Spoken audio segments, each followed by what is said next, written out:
1943, and across the world, the Second World War rages on. In Europe, the state of Germany is at its territorial peak. The past 3 years were witness to some of the quickest and most impressive series of offensive military campaigns in modern history.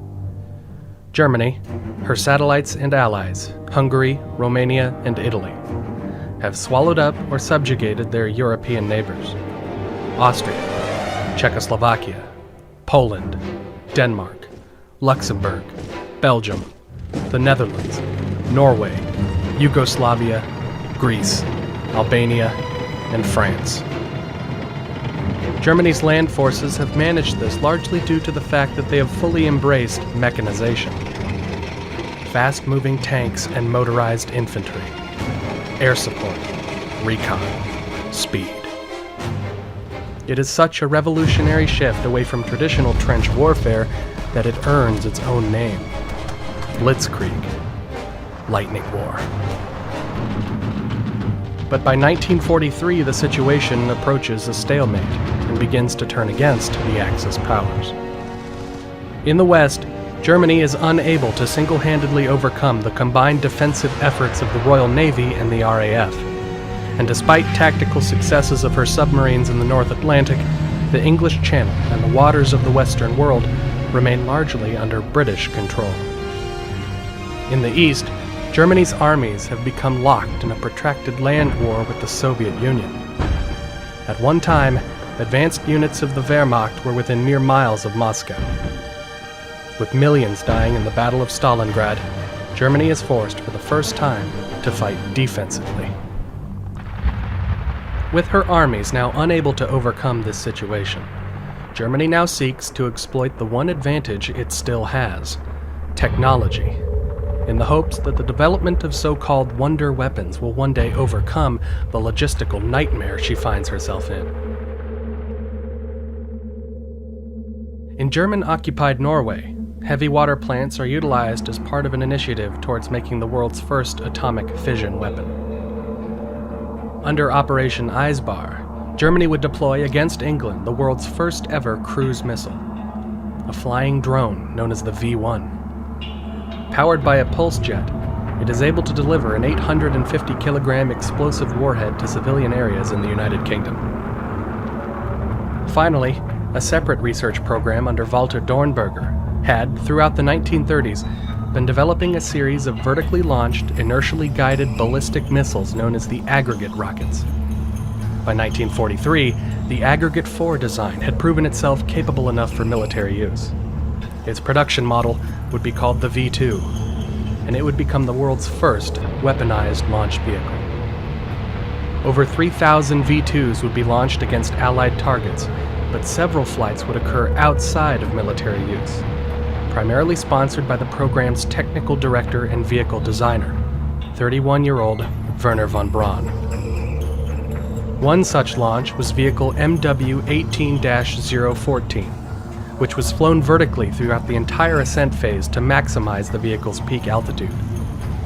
It achieved an apogee of 176 kilometers, or 109.3 miles above the surface of the Earth, becoming the first man-made object to reach outer space. None of these last-ditch efforts turned the tide for Nazi Germany. But the technologies that had been developed are hungrily eyed by the Allied intelligence agencies.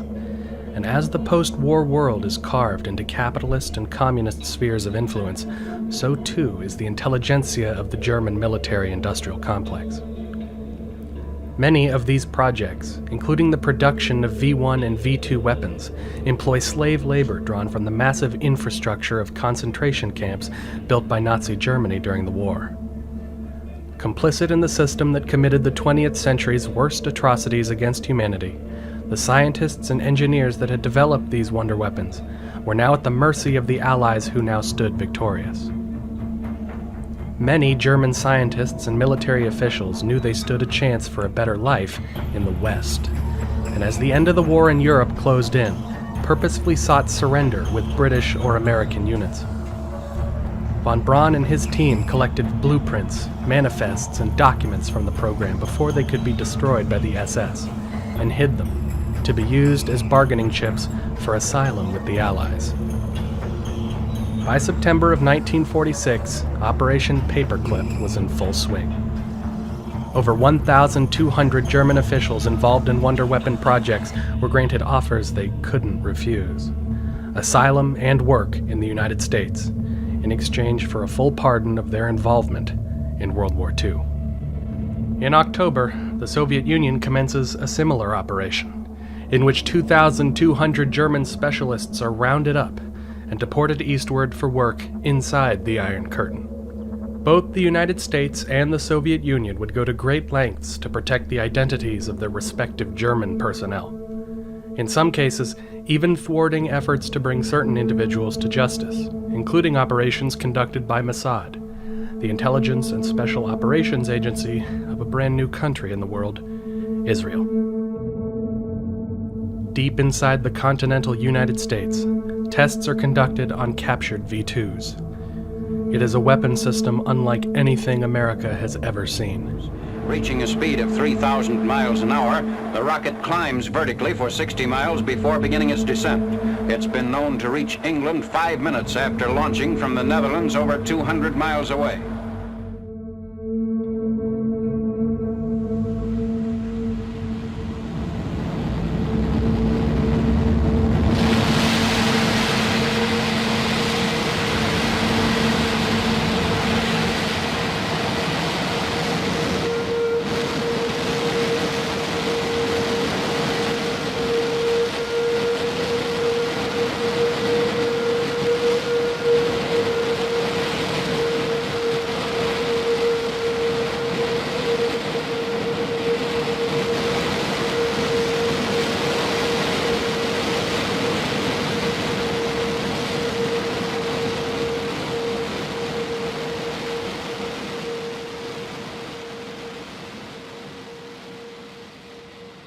Von Braun and his team are sent to Huntsville, Alabama, and between 1946 and 1951, 67 captured V-2s are fired from the White Sands Missile Range in New Mexico as part of a U.S. Army initiative to develop vehicle-mobile long-range field rockets. Some of these V-2s are launched as part of Project Bumper, which tests a new concept developed by JPL called staging, the approach of stacking multiple rockets.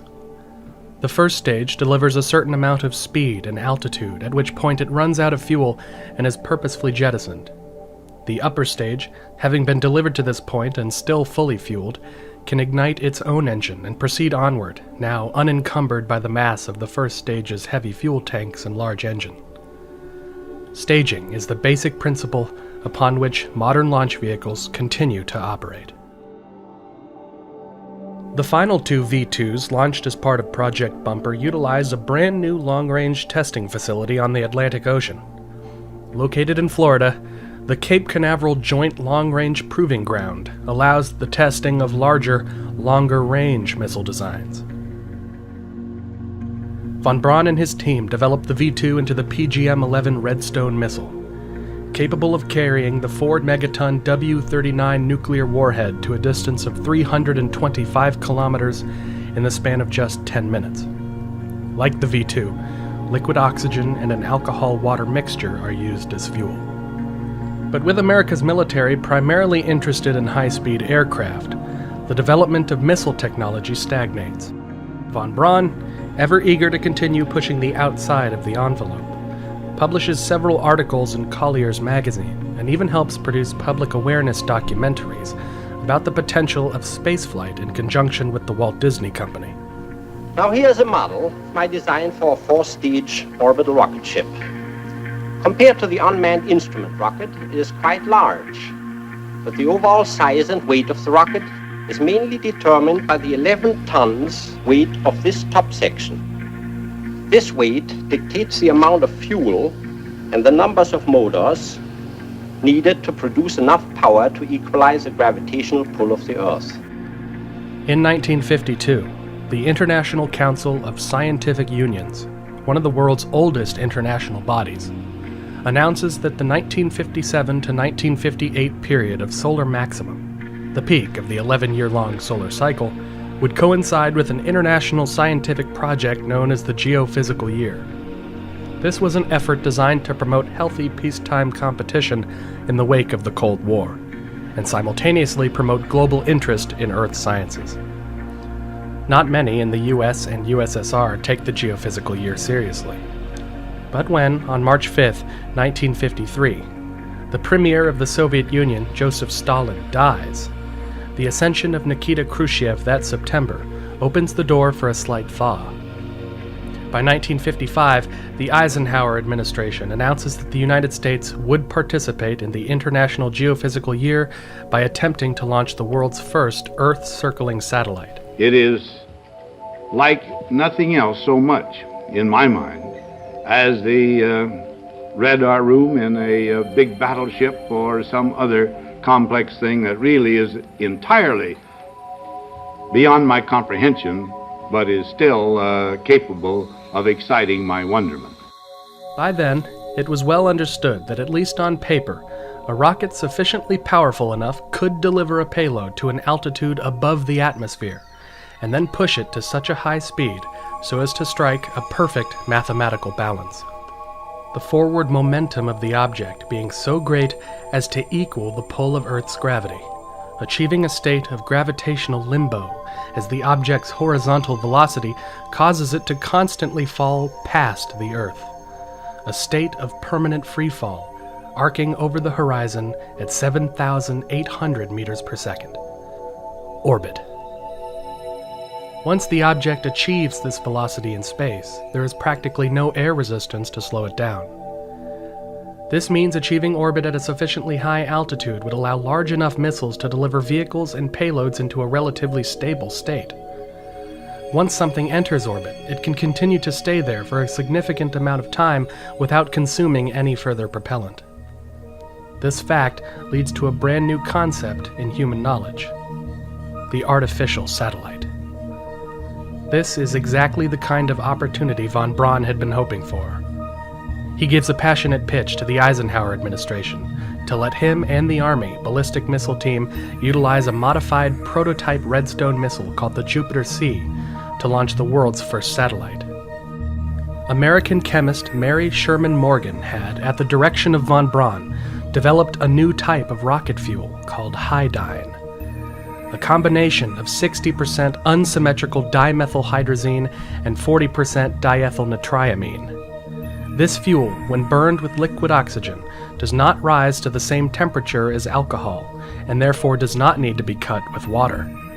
This improves the rocket's performance by 8%. And this modification, combined with small solid upper stages, would be enough to put a small mass into orbit. But von Braun is flatly rejected by the Eisenhower administration. Eisenhower wants the world's first satellite to be put there by a rocket developed by Americans, not Germans.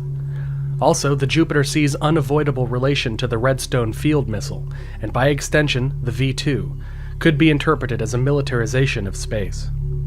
There were just too many liabilities. The contract instead goes to the Navy, which develops the Vanguard launch vehicle. The extra time needed in developing a whole new rocket from the ground up concerns few in the United States. The Russians are obviously behind in rocket development, or so the Eisenhower administration had thought. In May of 1957, the Soviet Union tests a new missile of their own, the R-7 Semyorka. It is a massive rocket unlike any the world has ever witnessed, the brainchild of two geniuses, vehicle designer Sergei Korolev and lead engineer Valentin Glushko. Together with the Soviet team of German scientists, these two have made the world's first ICBM, an intercontinental ballistic missile, capable of throwing a nuclear warhead over a distance of 5,000 miles, nearly 9,000 kilometers. No one in the West is given forewarning when, on October 4th, 1957, an R-7 Semyorka launches a 184-pound metal sphere with 4 antennas called Sputnik. Man stands on the threshold of outer space. It's the biggest story of the year, possibly the #1 story of the century. This launching of the Russian satellite, which brings into the realm of possibility all those wild science fiction stories of interplanetary travel. Watch it. It's fascinating. This animation is a graphic portrayal of how a satellite operates. This story of the Russian satellite burst upon a startled world early in October. Russia announcing she had shot a man-made moon 560 miles into space, where it was circling the Earth at the dizzy speed of 18,000 miles per hour. It sent its familiar beep-beep back to Earth, was tracked by radio and by sight as it hurtled across the heavens. The Soviet Union had beaten the United States in the International Geophysical Year's Earth Satellite Project. Literally overnight, the worldwide perception of power and technology shifts in Russia's favor for the first time in the Cold War. Many in the US see it as an all-out crisis. Anyone can tune in to Sputnik's beeping as it passes over the continental United States, and people to this day still claim to have seen it with their own eyes. Sputnik's relatively tiny 58-centimeter diameter makes this highly improbable. What most people actually observe is the depleted core stage of the R-7 as it orbits alongside the small satellite. It is nearly 50 times bigger than the tiny metal ball. Less than a month later, on November 3rd, a second Soviet satellite, Sputnik 2, places the first living object in orbit, a stray mongrel from the streets of Moscow named Laika. That December, the Navy's Vanguard launch vehicle was ready, and America's official response to Sputnik had been cleared for liftoff.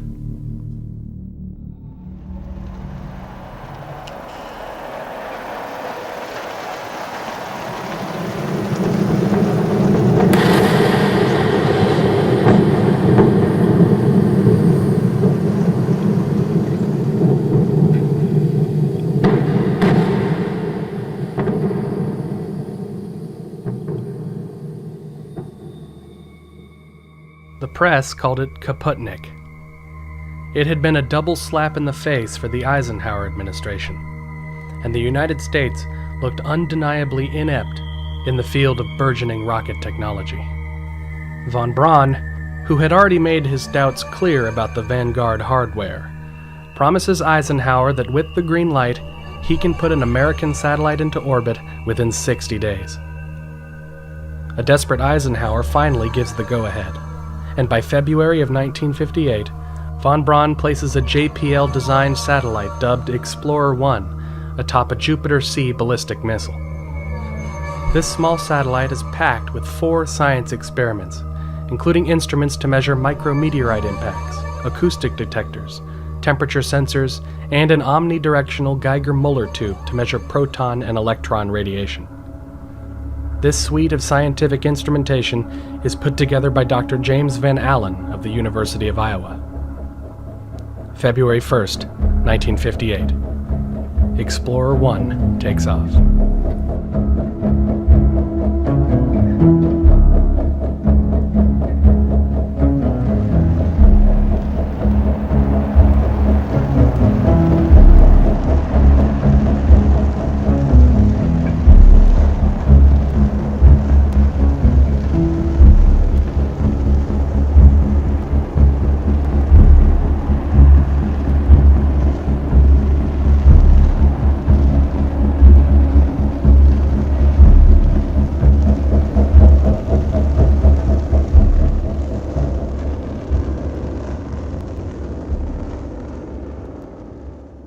Some 3 minutes later, Explorer is in orbit, broadcasting to the world its coded scientific data.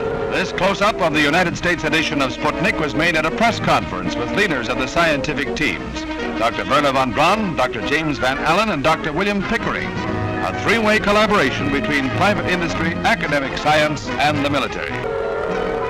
Cosmic ray intensity, meteor impact, solar radiation. These are the dry facts that will help carry man ever farther into the age of space. Explorer-1 becomes America's first satellite in orbit. Its scientific instruments shed light on the existence of localized bands of radiation existing at high orbit altitudes, which soon become named the Van Allen belts. The International Geophysical Year, the public catalyst for which all of this was officially pursued, quickly becomes overshadowed and forgotten in the face of what soon becomes known as the space race, as both countries bolster their efforts to continue missile development. And with the launch of a dog aboard Sputnik 2, it was clear to many in the Eisenhower administration that human spaceflight was Russia's next obvious goal. The director of the National Advisory Committee for Aeronautics, Hugh Dryden, makes the case for an American national research program to develop space technology, stating, "It is of great urgency and importance to our country, both from consideration of our prestige as a nation as well as military necessity, that this challenge of Sputnik be met by an energetic program of research and development for the conquest of space." The United States House of Representatives creates a select committee on astronautics and space exploration, which soon drafts what will become the National Aeronautics and Space Act of 1958. Signed into law by President Eisenhower, this federal statute abolishes the NACA, merging its responsibilities into a brand new, much larger, and more centralized agency, the National Aeronautics and Space Administration. NASA is born. This new member of the executive branch is charged with several objectives, but the first three are the most important. 1. The expansion of human knowledge of phenomena in the atmosphere and space. 2. The improvement of the usefulness, performance, speed, safety, and efficiency of aeronautical and space vehicles. 3. The development and operation of said vehicles capable of carrying instruments, equipment, supplies, and living organisms through space. NASA's holistic purpose is to bring the various isolated aeronautical development programs scattered across the U.S. together under a single federal umbrella, in order to avoid the unnecessary duplication or competition of American effort, facilities, and equipment. It is one of the largest centralizations of American government in the 1950s. Setting policy and direction for this new agency would be the National Aeronautics and Space Council, a collection of individuals from the highest echelons of government and aerospace research. Chaired by the President himself, other members would include the Secretaries of State and Defense, the Chairman of the Atomic Energy Commission, and the newly appointed Administrator of NASA, Thomas Keith Glennan. Glennan presides over an organization that had absorbed the earlier NACA, its 8,000 employees, an annual budget of $100 million, nearly $880 million in today's money, and 3 major laboratories.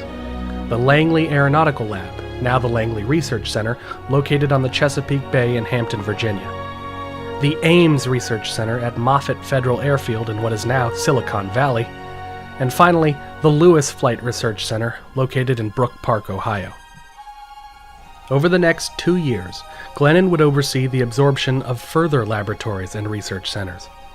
By 1960, NASA would assume responsibility of several programs that started as Army, Navy, Air Force, or DoD projects.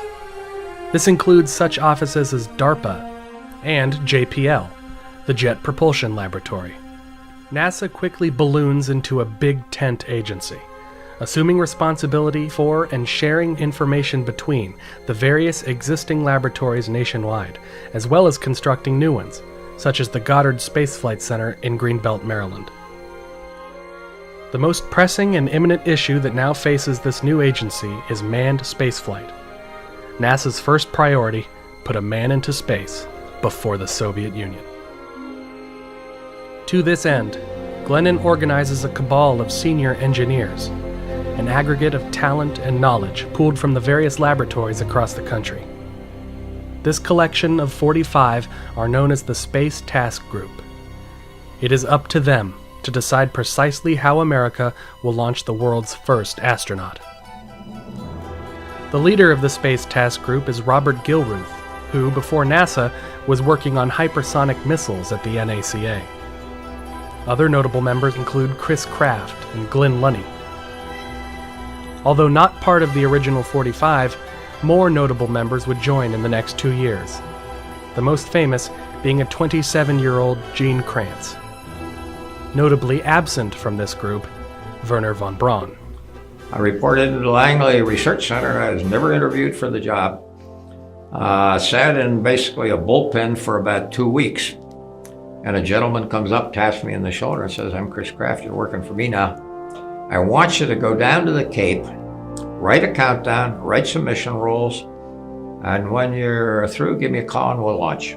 I could put the piece together. I knew there had to be a spacecraft, that's over at Hangar S, and you go down the launch pad, there's a booster down there. I knew a bit about range safety from Holloman, where we were, so I could go over and find range safety. So there's a question of pulling these people together. The most influential member of this group is mechanical engineer Max Faget.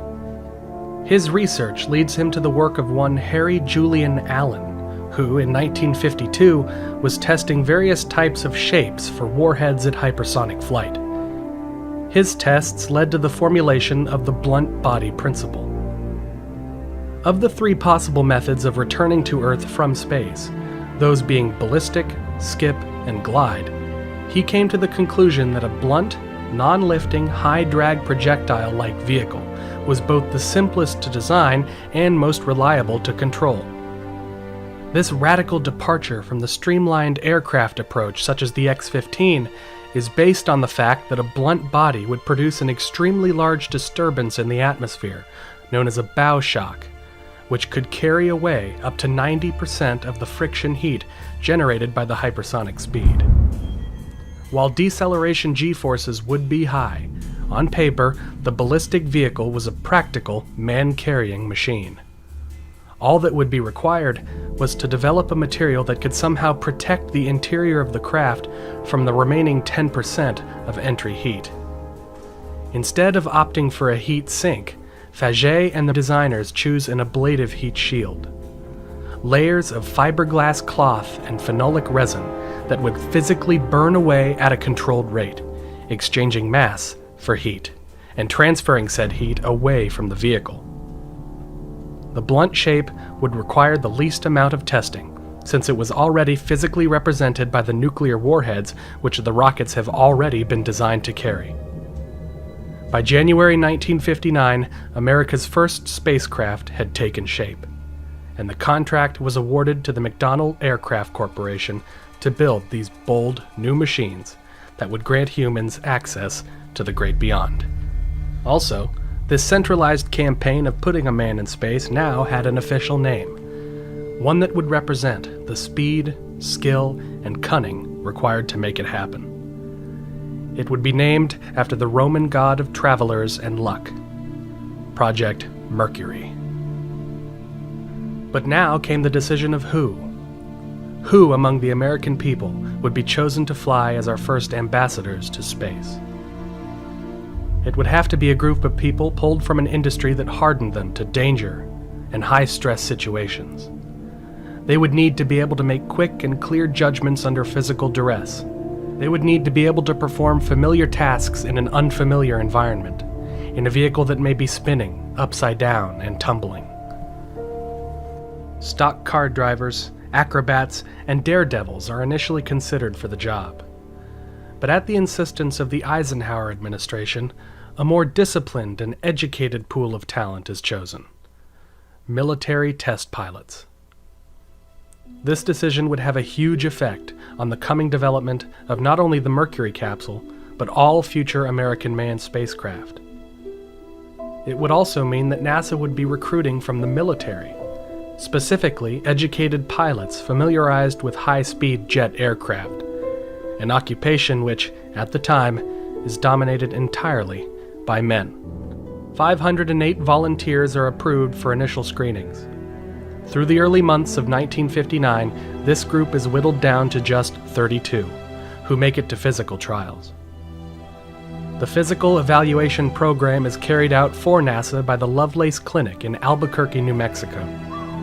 Each candidate spends 7.5 days and 3 evenings at the facility, where they are subjected to the most rigorous physical examinations in the history of modern medicine.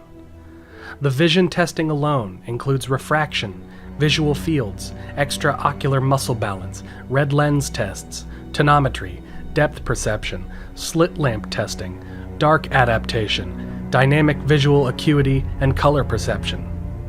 Their hearing is also subjected to a battery of tests, and beyond that, electrocardiograms, ballistocardiograms, tilt table tests, lung capacity tests, neurological examinations, and even a proctosigmoidoscopy.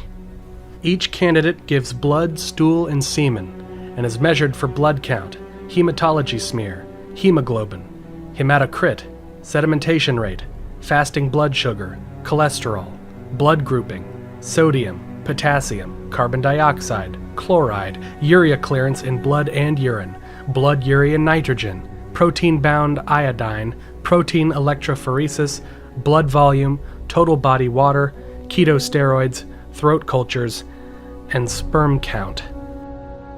The tests were exhausting and, in retrospect, largely useless and overthought. Nonetheless, by using the entire group's average as a baseline, out of 32 finalists, only 7 emerge. A few months later, a second, privately funded medical study performed the same battery of tests on a group of female pilots recruited through a pilots organization known as the 99s. In the end, 13 women passed the same physical examinations that the Lovelace Foundation had developed for the astronaut selection process.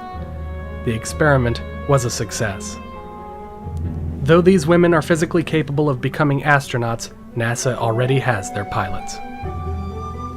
7 men, a contingent of mature Americans, average in build and visage. Family men all, college educated as engineers, possessing excellent health and professionally committed to flying advanced aircraft. Though short of average in height, they were all above average in competitiveness and seriousness of purpose. They were NASA's first astronaut group. When you have a brand strange new machine, then you go to the test pilots. That's what they were trained to do, and that's what they had been doing. Now, of course, NACA had some test pilots, but they were a little bit older. None of them, I don't think, were in a position where they probably could have competed with the varied background of test flying, which most of us had. Today we are introducing to you and to the world these 7 men who have been selected to begin training for orbital space flight. It's my pleasure to introduce to you, and I consider it a very real honor, gentlemen, Malcolm S. Carpenter, Scott Carpenter, Leroy G. Cooper, Gordon Cooper, known as Gordo, John H. Glenn, John Glenn, Virgil I. Grissom, Virgil Grissom, known as Gus, Walter M. Shira, Walter Schirra, known as Wally, Alan B. Shepard, Alan B. Shepard, known as Al, Donald K. Slayton, and Donald Kent Slayton, known as Deke. These, ladies and gentlemen, are the nation's Mercury astronauts.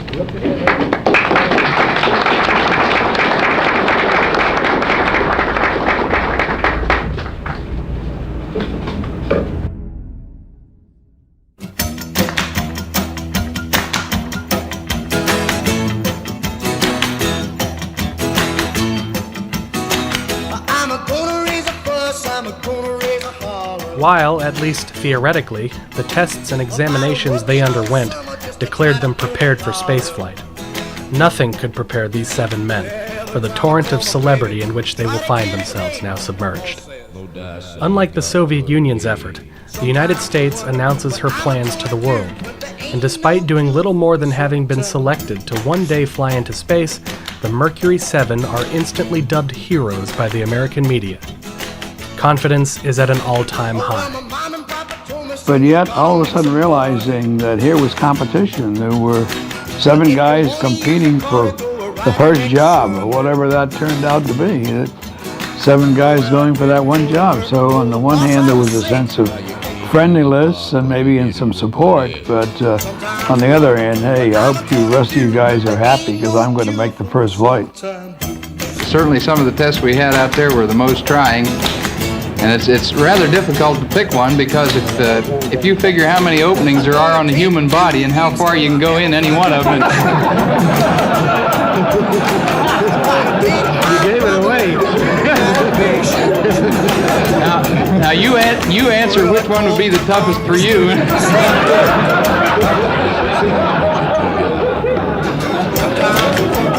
I'm gonna do, but there ain't no cure for summertime.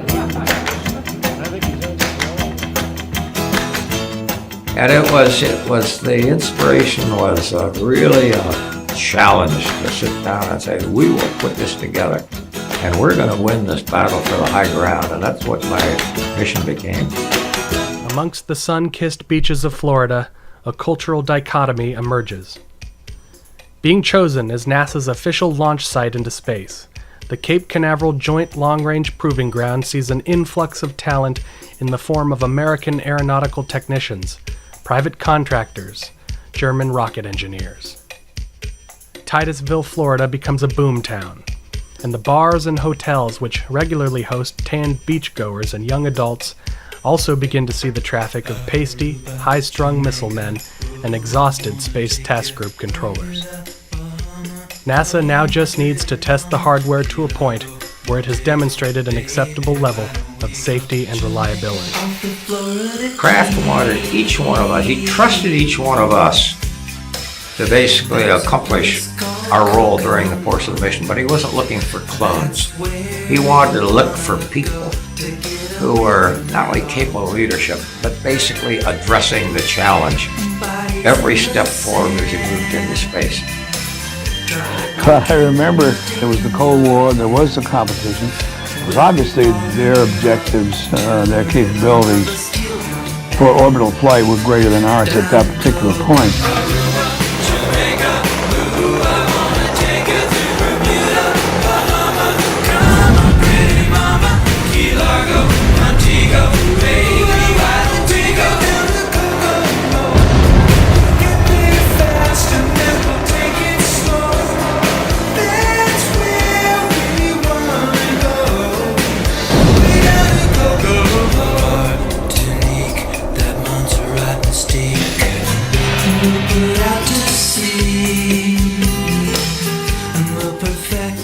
Basically witnessed firsthand the impact upon the young people that were in the mission control team. I had lost a couple of pilots in my squadron when we were over in Korea. Kraft had worked flight test, he was familiar with accidents, and it was really a question of carrying this young group of people through. Very traumatic.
The astronauts finally start familiarizing themselves with the new Mercury capsule, the spacecraft that will one day be carrying them into orbit. and they do not like what they see. So far, the designers are largely leaving pilot input and control out of the picture. They are moving the spacecraft's design towards a more automated approach. America's Mercury astronauts strongly protest this direction, knowing it would make them little more than spam in a can, simply along for the ride. As a collective group, they begin to successfully lobby NASA management and contractors, surrendering some of the capsule's automation in favor of a more human-oriented layout, with the astronaut pilot able to take manual control of the spacecraft and have access to all the capsule's fuel systems. A big point of contention comes when the astronauts ask for a window through which to look out. A glass window and the added structure required to support it would add both weight to the final design and time in verifying that the capsule was ready to fly. While it does delay the program, the astronauts ultimately get their wish, threatening to go public if their voices aren't heard. November 21st, 1960. Mercury Redstone 1, an unmanned test flight, bringing together all the newly developed hardware aspects of the fledgling manned program. The new Mercury capsule mated to the new Redstone rocket, both flying together into space.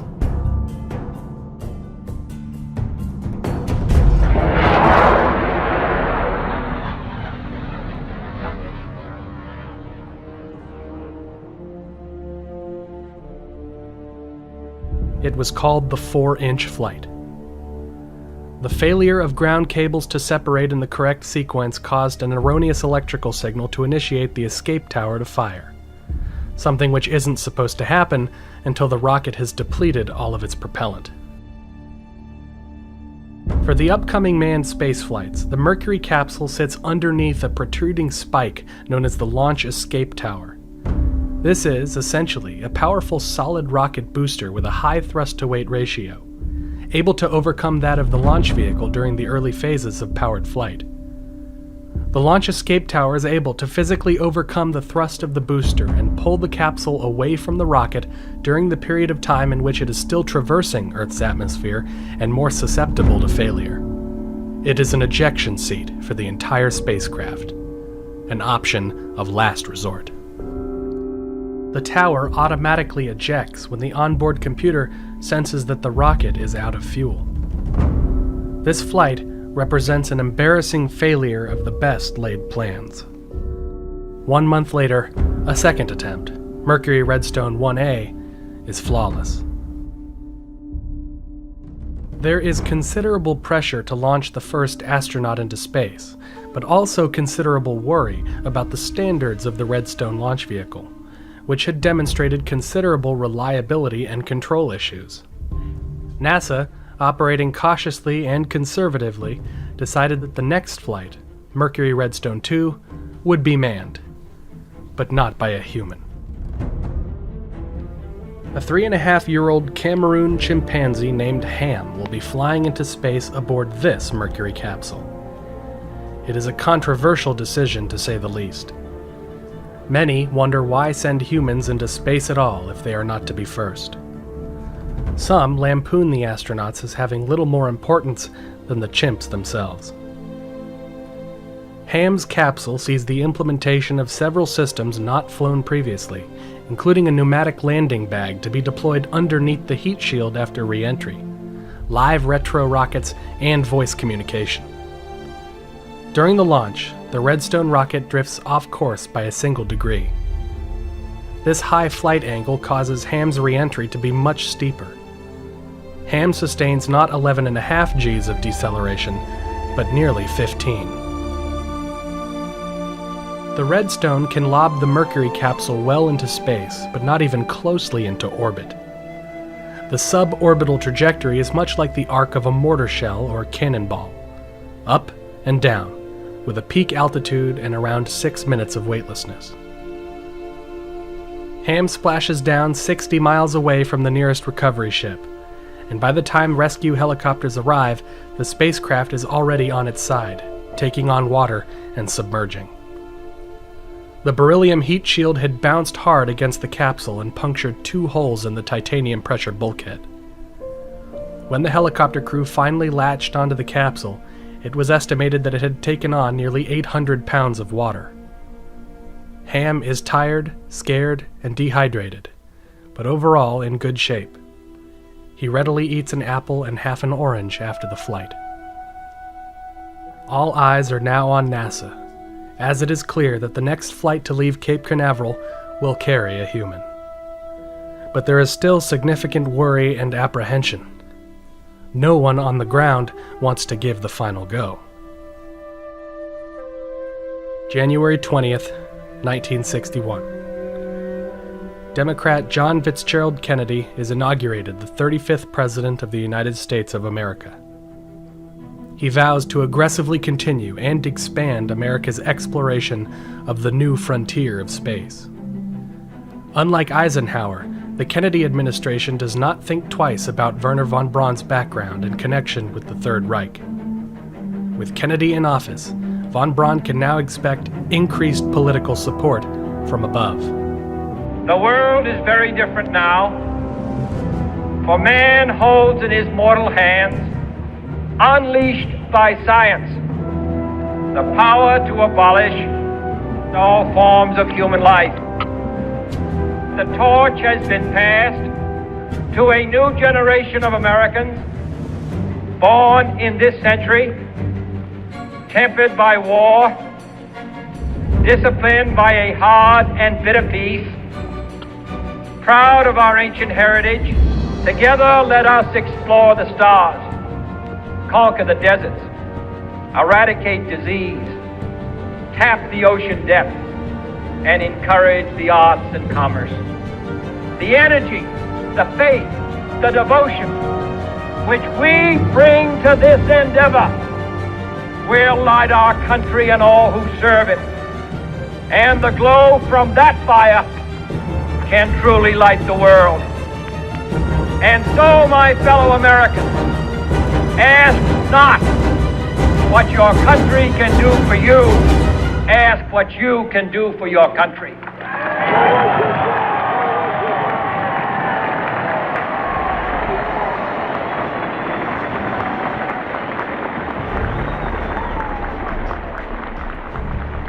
The decision to redesign the spacecraft to be more user-friendly and less automated, the failure of Mercury Redstone 1, the decision to send a chimpanzee into space on Mercury Redstone 2, and the final apprehension for Mercury Redstone 3. These are all things that may have served a critical role in making the end product safer and more reliable, but they also had the effect of delaying the program again and again.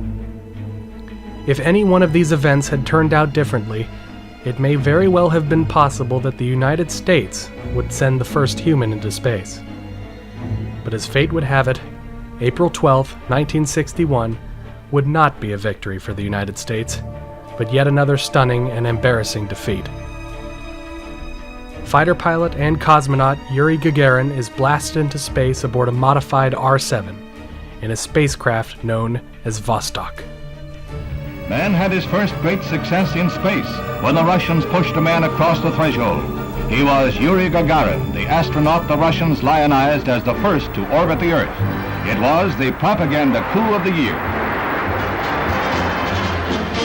The space pilot, whom the Russians have deified as the man of the century, arrives at the airport outside of Moscow for his first public appearance. Questions that have arisen in the West about the validity of his flight have no place here today, as the crowds go wild over the first man to conquer space. Major Gagarin's initial function is a long... The Vostok spacecraft is inferior to the Mercury capsule. It is primitive, heavy, and uncontrolled. The cosmonaut inside is largely just along for the ride.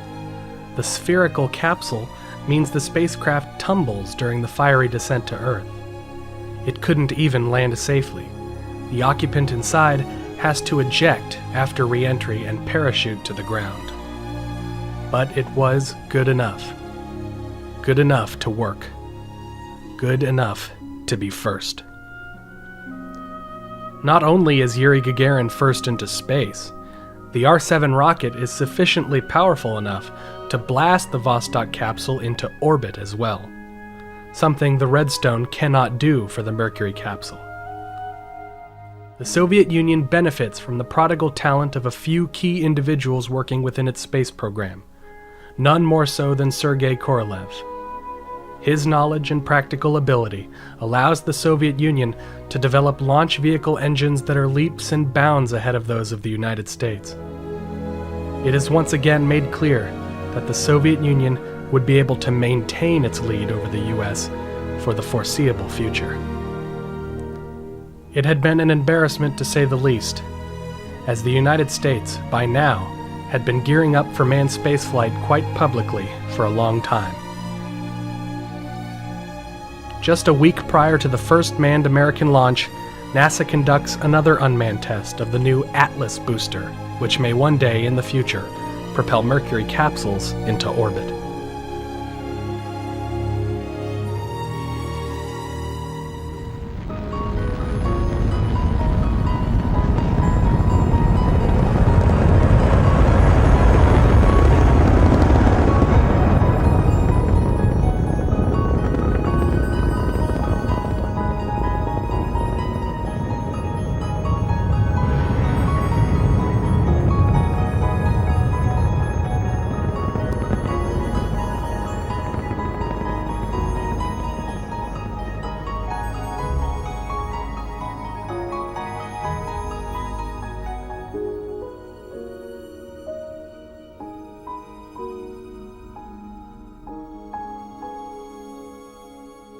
Mercury Redstone 3, the first American manned spaceflight, would have to fly in the shroud of yet another failure.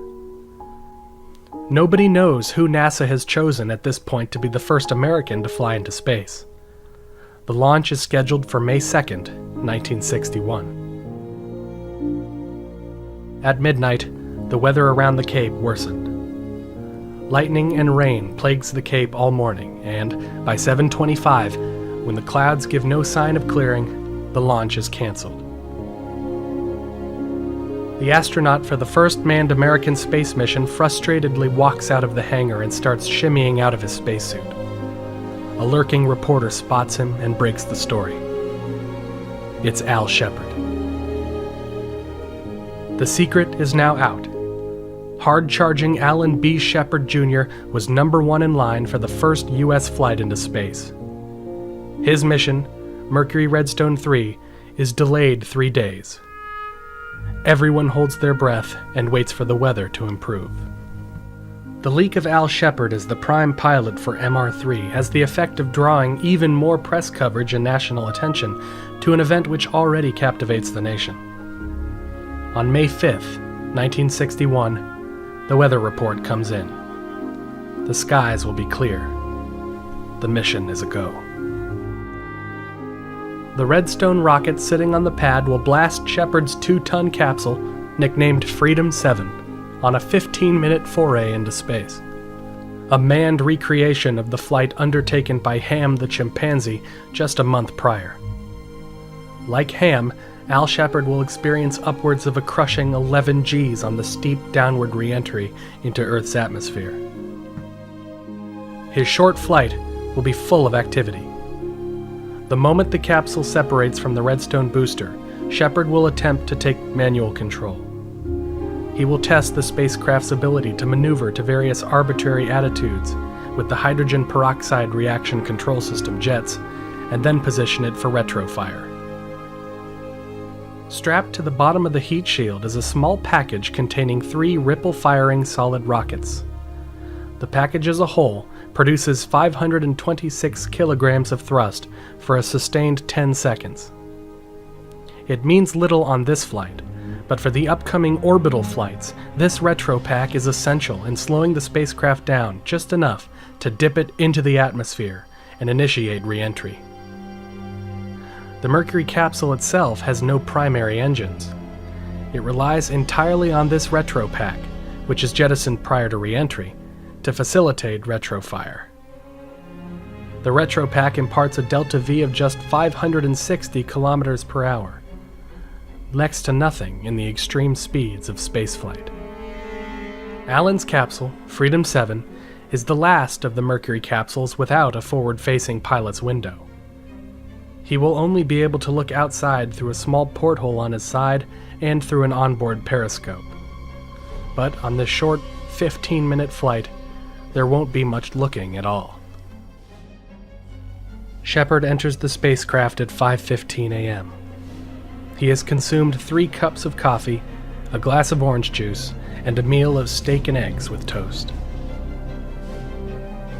Just 15 minutes prior to the scheduled launch time at 7:05, the launch is delayed for an hour to let residual cloud cover clear and to fix a power supply unit. An hour later, the count resumes, and then pauses yet again as another hold is called to reboot a computer at the Goddard Space Flight Center. All of these delays result in Shepard lying on his back inside the capsule for nearly 5 hours. Al is getting frustrated. What's worse, he severely needs to urinate. Roger. All Mercury stations, stand by for status report at T-5. 7, Capcom, you read Chess, how do you read? 7, rating it loud and clear, Capcom, over to Chase. It's Chase 2. Chase 2. TM Blockhouse, what are your camera and tape recorders this time? They're on. What is that? Okay, if you would like to, I'll get an estimate on this. This triggers a huge argument in the blockhouse.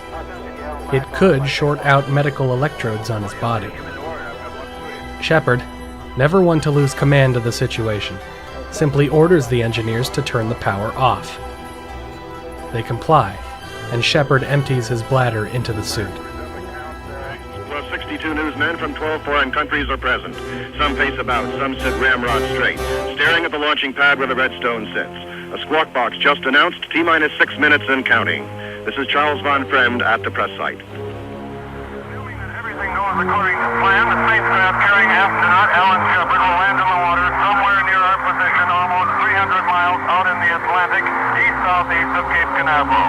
3 Marine Corps helicopters are going into the air, along with half a dozen shore-based Navy and Air Force tracking planes that are up there. The planes will home in on the astronaut with the help of radar and the spacecraft's own radio transmitter.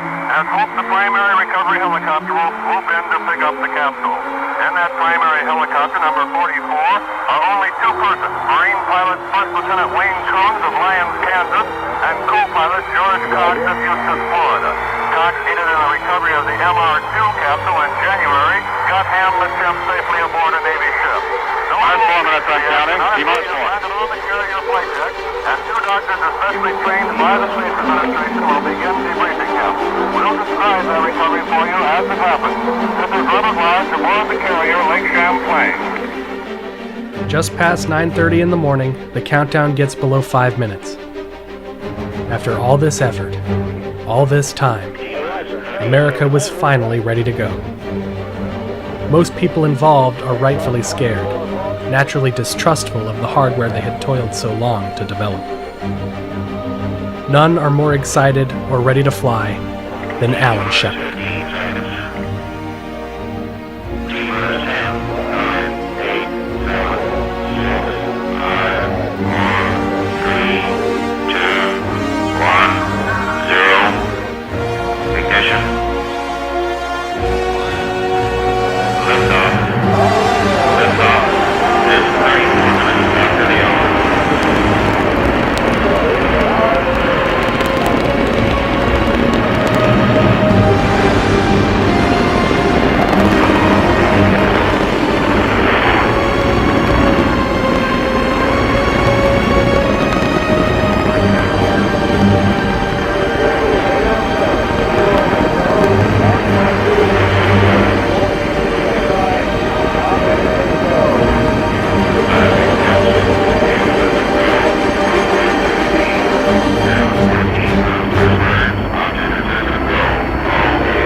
started.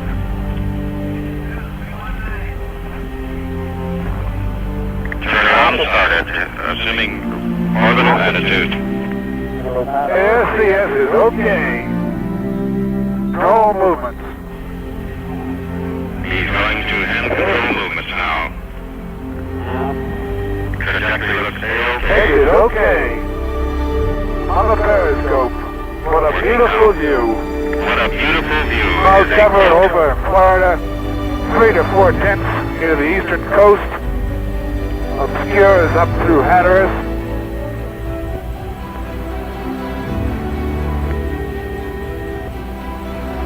You can see Okeechobee. Identify Andros 3 Island. to 4 tenths cloud cover Identify along the the reef. eastern coast of the United States, obscuring the eastern coast up through Cape Hatteras.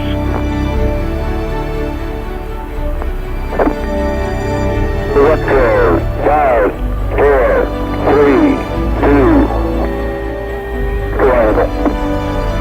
Start retro sequence. In retro attitude, our train. Reports assuming retro attitude, initiating retro fire sequence. Control is smooth.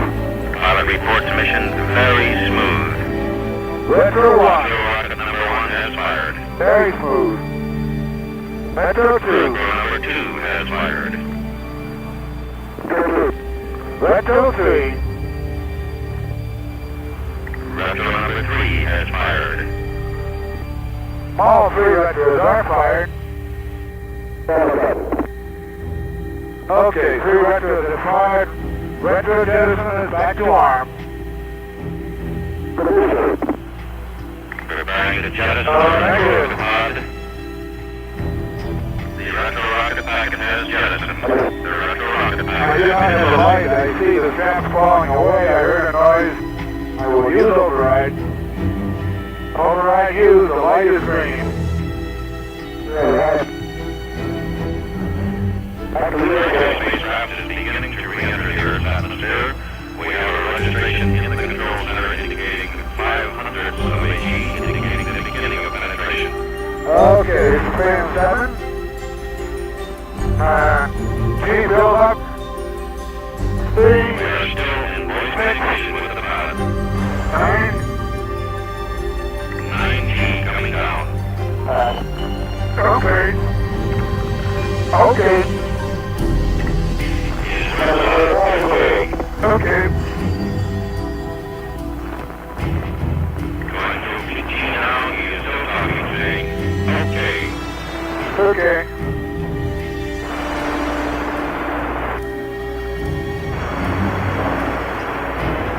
This is 7. Okay.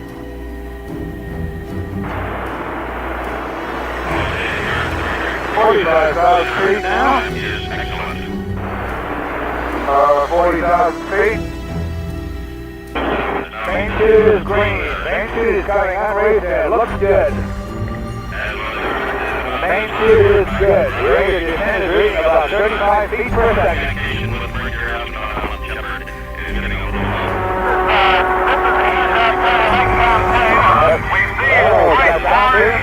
Red and white parachute.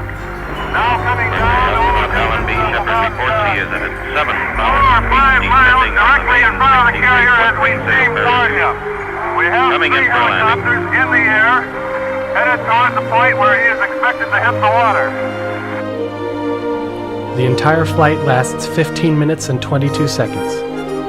Shepard is weightless for a third of that time, though there is no room to float inside the tight Mercury capsule. It is a blur of noise and motion, an event long anticipated that is over far too soon. The flight of Freedom 7 is a complete success. Shepard is instantly celebrated as a national hero and awarded the Medal of Freedom by President Kennedy. Kennedy drops the medal during the ceremony, but is quick to save the moment with a witty quip. The members of the House and Senate Space Committee who are with us today, and this decoration, which has gone from the ground up here.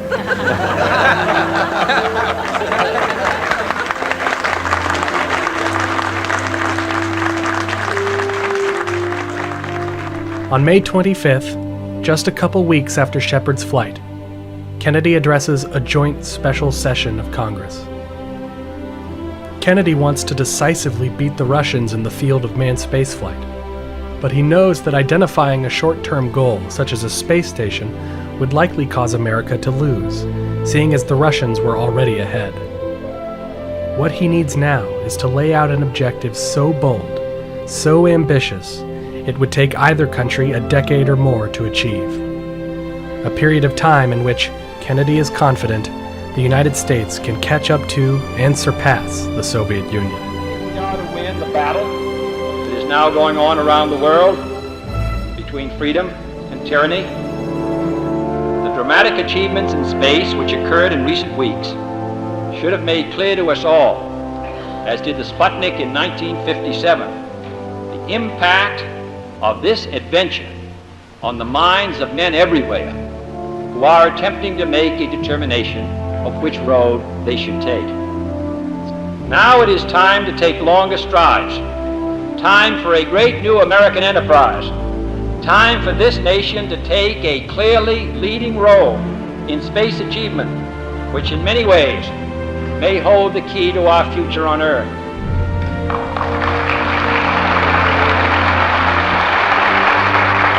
I therefore ask the Congress, above and beyond the increases I have earlier requested for space activities, to provide the funds which are needed to meet the following national goals. First, I believe that this nation should commit itself to achieving the goal, before this decade is out, of landing a man on the moon and returning him safely to the Earth. No single space project in this period will be more impressive to mankind or more important for the long-range exploration of space, and none will be so difficult or expensive to accomplish. With a total of just 15 minutes of manned spaceflight experience, Kennedy pledges the resources of NASA and the United States towards landing a man on the moon and returning him safely to the Earth. Overnight, Wernher von Braun's wildest dreams come true. Apollo is greenlit and approved by Kennedy and the Congress. America is going to the moon. But before anyone is ready to make giant leaps, there are dozens of small steps that still need to be taken, including proving that Freedom 7 was no fluke. July 21st, 1961. Gus Grissom aboard his Mercury capsule, Liberty Bell 7, a second suborbital hop into space on the Redstone. Ignition. Liftoff. Roger, this is Liberty Bell 7. The clock is operating. Loud and clear, Jose. Don't cry too much. Okie doke.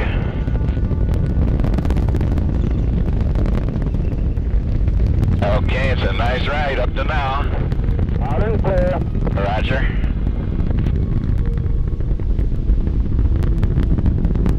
Okay, the fuel is go, about 1 1/4 G's. Cabin pressure is just coming off the peg. The oxygen is go with 26 amps. Roger, pitch AA, trajectory is good. Roger, looks good here.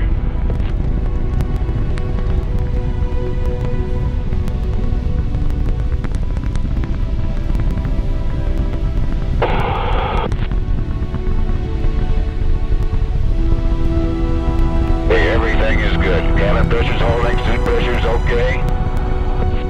2 minutes and we got 4 G's. Fuel is go. Feel the hand controller move just a hair there. Cabin pressure's holding. Oxygen is go at 25 amps. Roger, we are go here. Stand by for cutoff.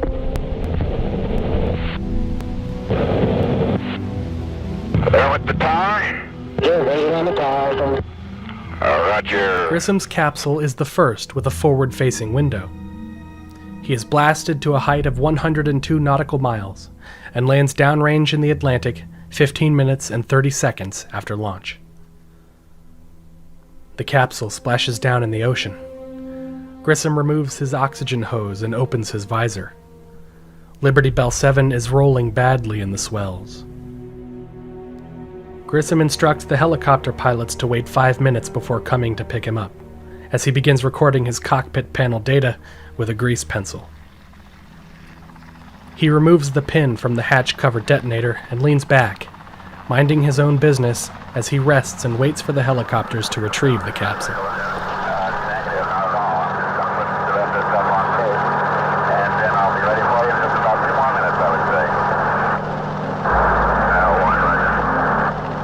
All of a sudden, there's an explosion. The explosive bolts surrounding the hatch cover detonate and it flies off, striking the water 1.5 meters away and skipping over the waves. A panicked Grissom climbs out and swims away from the spacecraft. The helicopter pilot knows that Grissom's suit can float, so he ignores Grissom and attempts to recover Liberty Bell 7, which is rapidly taking on water. The Sikorsky H-34 helicopter struggles to lift the capsule, which at this point is completely saturated.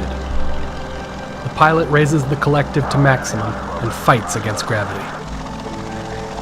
Suddenly, a warning light illuminates inside the helicopter. Metal chips are being detected in the oil sump.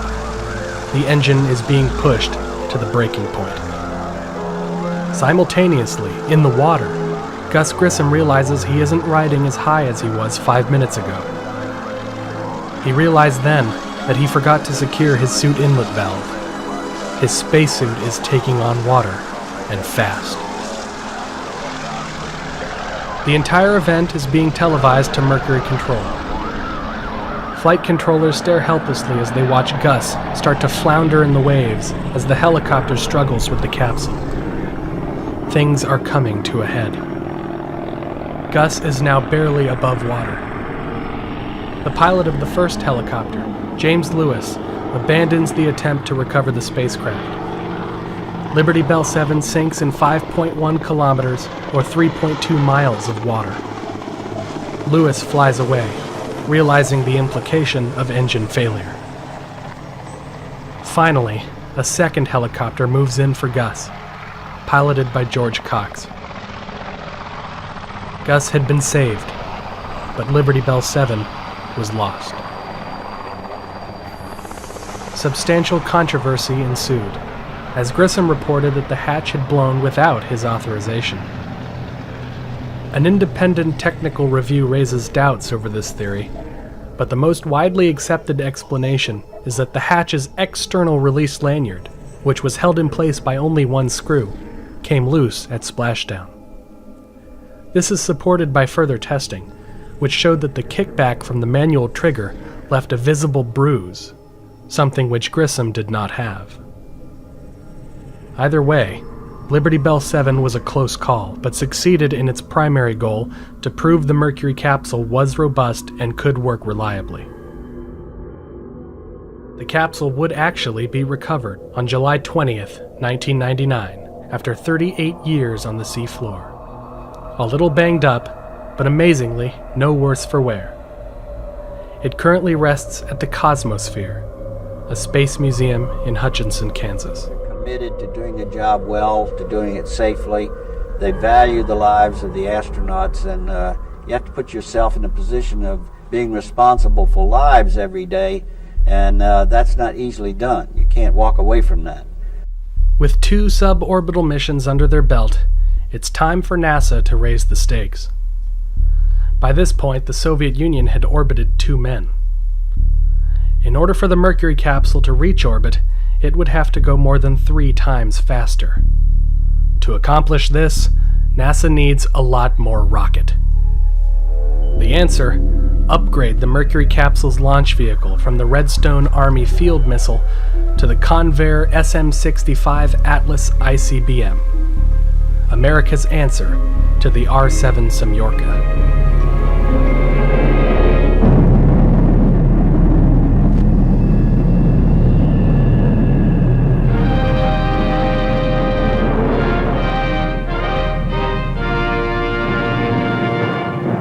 The Atlas launch vehicle is unique in several ways.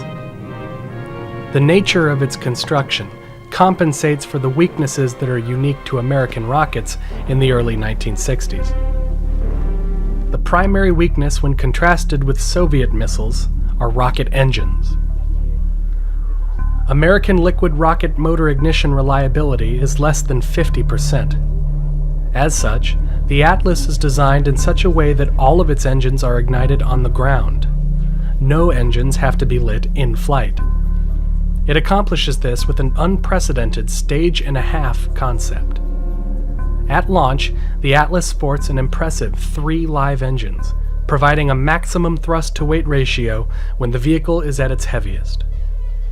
A couple of minutes into flight, once the vehicle is in space and having depleted a lion's share of its fuel and mass, the outer 2 engines, called the booster engines, are jettisoned from the vehicle via a connected shroud.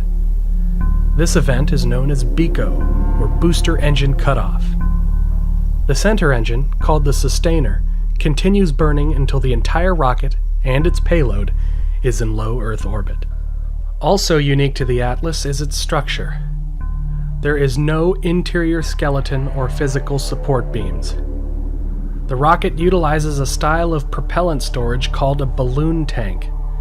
It is made of very thin stainless steel, less than a millimeter thick. Just after construction, the tanks are inflated with nitrogen to give them their shape and strength. Balloon tanks must always remain pressurized. Any appreciable drop in internal pressure will result in structural failure. It is the internal pressure which makes the tanks rigid and strong, much like a soda can before it has been opened. This has the advantage of giving the Atlas an incredibly light, dry weight. The rocket itself weighs very little compared to its fuel, which helps performance and efficiency.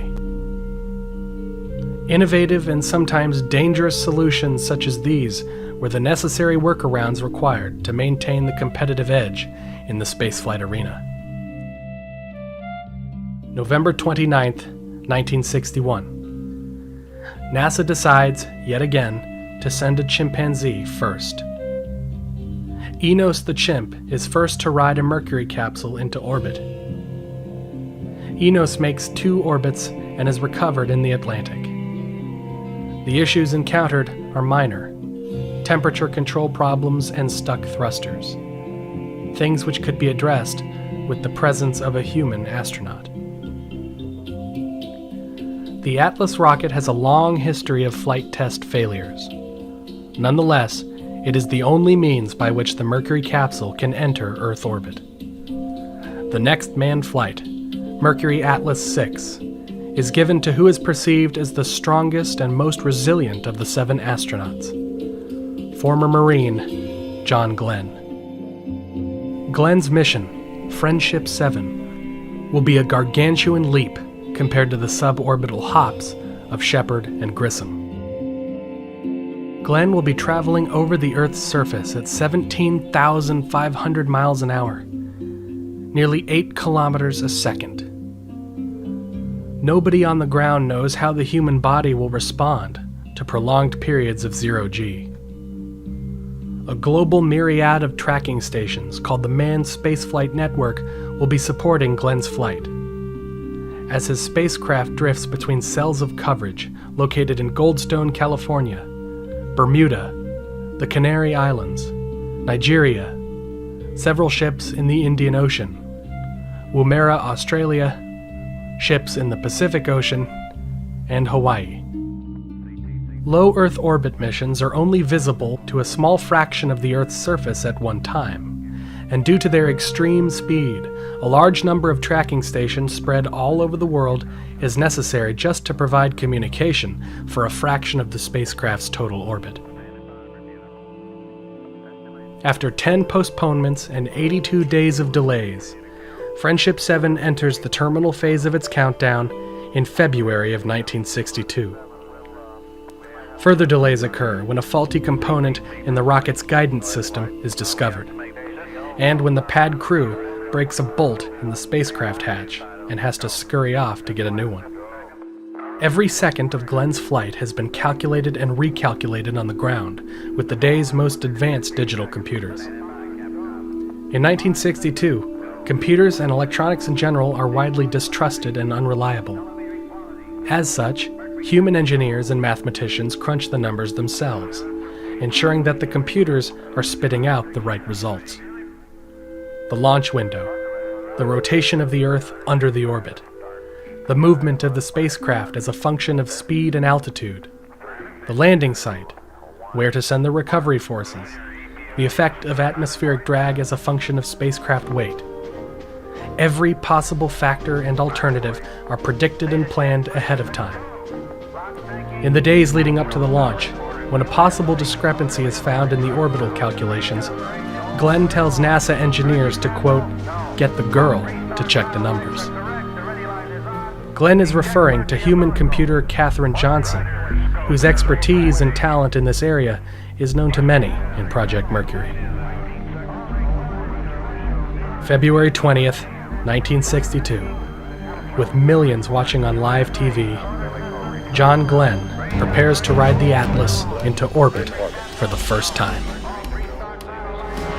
The moment when the final Atlas engine will shut down, when Friendship 7 should separate from the booster rocket and begin orbital flight. I wanted to say something like bon voyage, buddy, have a good time, and also enlist the aid of our maker in protecting him. Right all the way. Give Godspeed, John Glenn. 10, 9, 8, 7, 6, 5, 4, 3, ignition, 3, 2, 1, 0. Roger. Liftoff. Operating. Underway. Roger. Reading 11. License is range safety. Reading 1-4. 7. Be hard out here. Roger. Sailing safety. Clock looks good, flight. We're go. How about systems? Systems is go. Range safety still green. Fuel 102, 101, oxygen 78, 100 amps 27. Roger, loud and clear. Programming right down the line.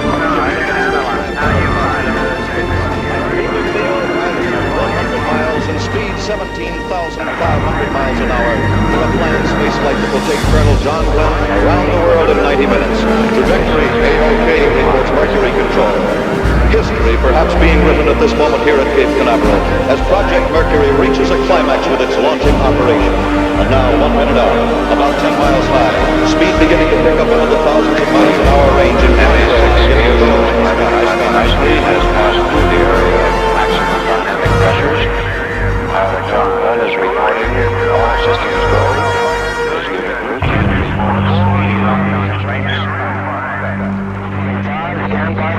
Roger, Pico. Sector 1 1/4, the tower fired. Could not see the tower go. I saw the smoke go by the window. How you, Roger, flight go. Port recovery. Flight range safety, we're through the gates. Roger. Pico, gaps up. Other grades fired. Go indicated from Burroughs. Let it go from Burroughs. Roger, stand by. Roger, 0G, and I feel fine. Caps was turning around. John Glenn reports 0G, and I feel fine. He says the view is tremendous. Almost cut off. Roger, 7. You have a go. At least 7 orbits. Oh, that view is tremendous. He can see a very large plow pattern clear back toward Cape Canaveral and says it's a beautiful sight. Especially to have behind him, since that could have given us so much trouble but did not here at the Cape this morning. Astronaut John Glenn now reports his spacecraft has turned around. The blunt heat shield is facing the direction of flight and is tilted up about 34 degrees above horizontal. This is the desired pre-planned orbital attitude. Estimating apogee altitude 138 nautical miles. Roger. Apogee altitude 138. The critical phase passed. Flight Director Chris Kraft observing every facet of this operation. The spacecraft now passing beyond the first major time of decision. The Friendship 7 spacecraft, its pilot John Glenn, is now in contact with Bermuda. This is Mercury Control. The Mercury capsule separates, and Glenn begins coasting. radar stations in Bermuda calculate his trajectory and confirm. Friendship 7 has made orbit. How many orbits Glenn can make is not planned in advance. The radar data from Bermuda indicates that the trajectory would be healthy for at least 7 orbits, but the mileage of the spacecraft had not yet been proven. NASA does not know precisely how the spacecraft will age over time. Thus, the mission will progress 1 orbit at a time, each night pass providing an opportunity to review data and the spacecraft's status, determining whether or not the mission should continue. This is Friendship 7. Have beautiful view of the African coast, both in the scope and out the window. Out the window is by far the best view. Glenn calmly operates and tests the spacecraft, making minor pitch and yaw adjustments. He notices that the onboard attitude indicators disagree with what he observes to be the true spacecraft attitude. But any minor disappointment in the hardware is quickly overshadowed by the view Glenn would enjoy as he passes over the African coastline. The horizon is a brilliant blue. There, I have the mainland in sight at present time, coming up on the scope, and have canaries in sight out through the window, and picked them up on the scope just before I saw them out the window. Still go, having no problems at all. Control system operating fine. Over. This is Friendship 7 still on ASCS. I can see dust storms down there blowing across the desert. A lot of dust. Is difficult to see the ground in some areas. Over. Oceans, continents, nations at a glance. Glenn is the first American to enjoy the grandeur of Earth from orbit. He watches his first sunset in space as Friendship 7 coasts on over the Indian Ocean. He starts taking pictures with a Minolta Himatic 35mm film camera that he purchased from a drugstore prior to the flight, having convinced NASA to let him take the camera into space. This is Friendship 7. Had a beautiful sunset and can see the light way out almost up to the northern horizon. The sunset was beautiful. It went down very rapidly. I still have a brilliant blue band clear across the horizon, almost covering my whole window. The redness of the sunset I can still see through some of the clouds way over to the left of my course. Over. The sky above is absolutely black, completely black.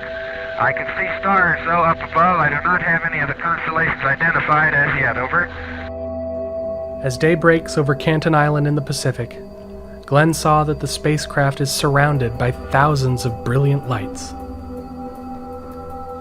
His first impression was that the spacecraft is tumbling, or that perhaps he was looking into a star field, but a quick hard look at the horizon showed that Friendship 7 was stable. As Friendship 7 sped over the Pacific into brighter sunlight, these fireflies disappear. That was sure a short day. Now that was about the shortest day I've ever run into. Time passes rapidly, huh? Yes, sir.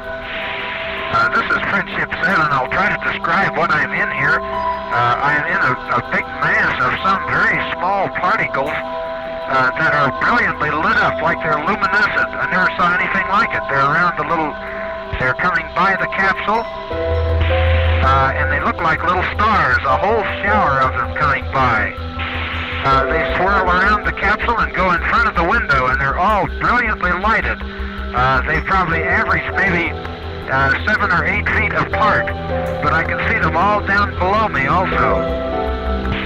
They do have a different motion, though, from me, because they swirl around the capsule and then depart back the way that I am looking. Are you receiving? Over.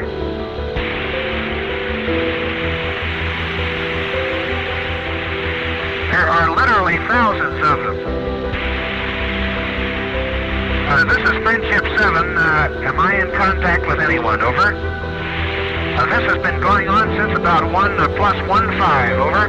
Just after I remarked about the sunset, I looked back up and looked out the window, and all the little swirl of particles was going by. Over. Flight, Capcom. Flight, Capcom. Do you see any real problem in letting it go until we lose AC on the fans bus? No one on the ground has any idea what they could be. While the initial impression was that they did not seem to be originating from the spacecraft, a quick bang on the capsule wall produced more of these so-called fireflies. It must therefore have been ice crystals, forming from water vapor that was venting from onboard systems. Glenn starts to notice a developing problem. A sticky RCS valve, exactly the kind of issue that had plagued Enos's flight aboard MA5. Glenn immediately starts to troubleshoot the situation, attempting to prove once and for all that the flexibility of man can augment the reliability of machine. Roger, this is Friendship 7. I'm going on fly-by-wire so I can control more accurately. It just started as I got to Wymus, and appears to be, it drifts off in yaw to the right at about 1 degree per second. It will go over to an attitude of about 20 degrees and hold at that, and when it hits about a 20 degree point, it then goes into orientation mode and comes back to zero, and it was cycling back and forth in that mode. I am on fly-by-wire now and controlling manually, over. The onboard automatic stabilization and control system is allowing the spacecraft to drift 1.5 degrees per second to the right. This drift initiates a signal in the computer system for an impulse to yaw left, but the RCS control system does not oblige this signal. Glenn switches to manual fly-by-wire and places Friendship 7 back in the correct attitude. Then, switching between the control modes, he determines how to maintain the correct position while incurring the least cost in onboard fuel. The Mercury spacecraft has 4 basic attitude control modes, which can be used singly or in various combinations. These modes also utilize different sets of RCS thrusters on the spacecraft. There are 2 completely independent RCS systems on the Mercury capsule. The automatic system, using a pair of high and a pair of low torque reaction jets for each axis, and the manual system, with a single set of proportional reaction jets. Each of these systems has its own fuel supply and are therefore completely redundant. The automatic stabilization and control mode, which is currently failing Glenn, attempts to hold attitude automatically and uses the automatic control jets. The manual proportional mode locks out the high-torque jets of the automatic system and slews the spacecraft with the smaller, proportional 1-pound RCS jets.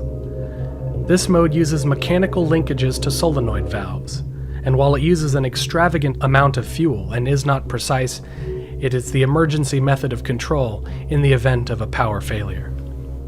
A second manual mode, known as fly-by-wire, allows the astronaut to manually operate the automatic system of jets with electronic signals sent from the hand controller.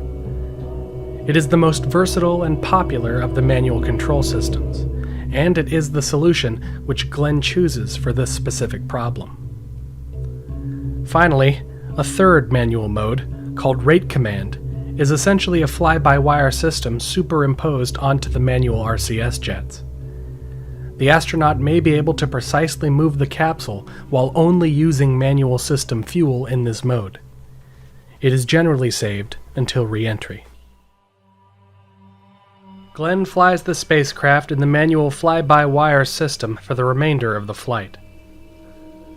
As Friendship 7 crosses over Cape Canaveral at the start of its second orbit, Flight Systems Controller Don Arabian notifies Flight Director Chris Kraft that he is seeing an indication called Segment 51.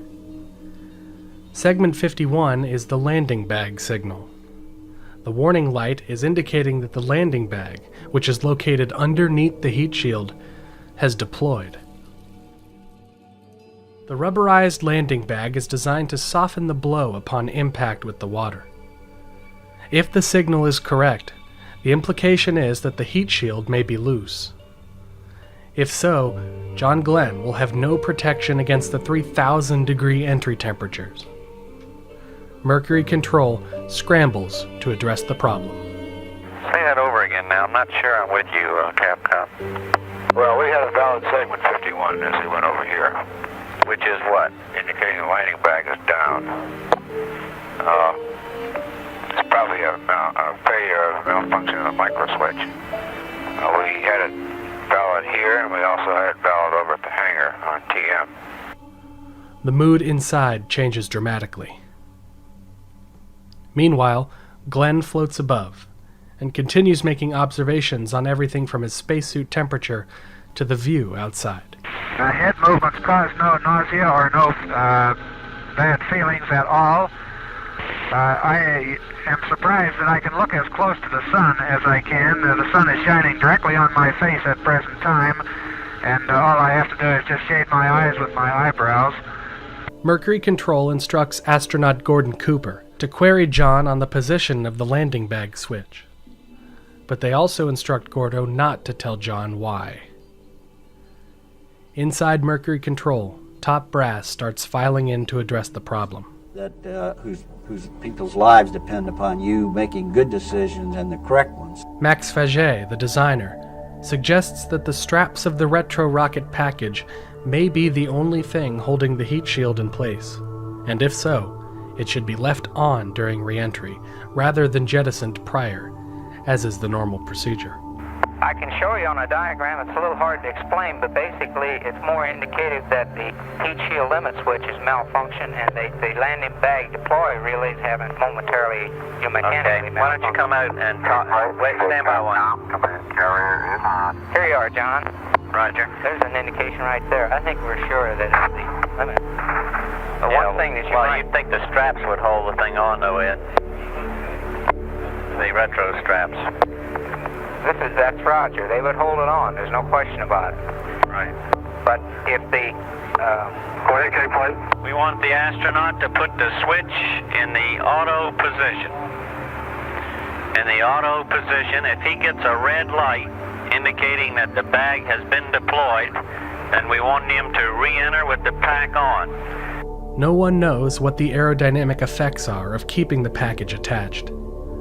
No one knows if they have sufficient control authority with the attitude jets to keep the spacecraft oriented in such a scenario. No one knows whether or not keeping the package attached would cause physical damage to the heat shield. NASA was now operating well outside the bounds of their design knowledge. They had entered uncharted waters. Chris Kraft recognizes that the indication comes from a single sensor. It cannot be verified by a different system, and may be a phantom signal altogether.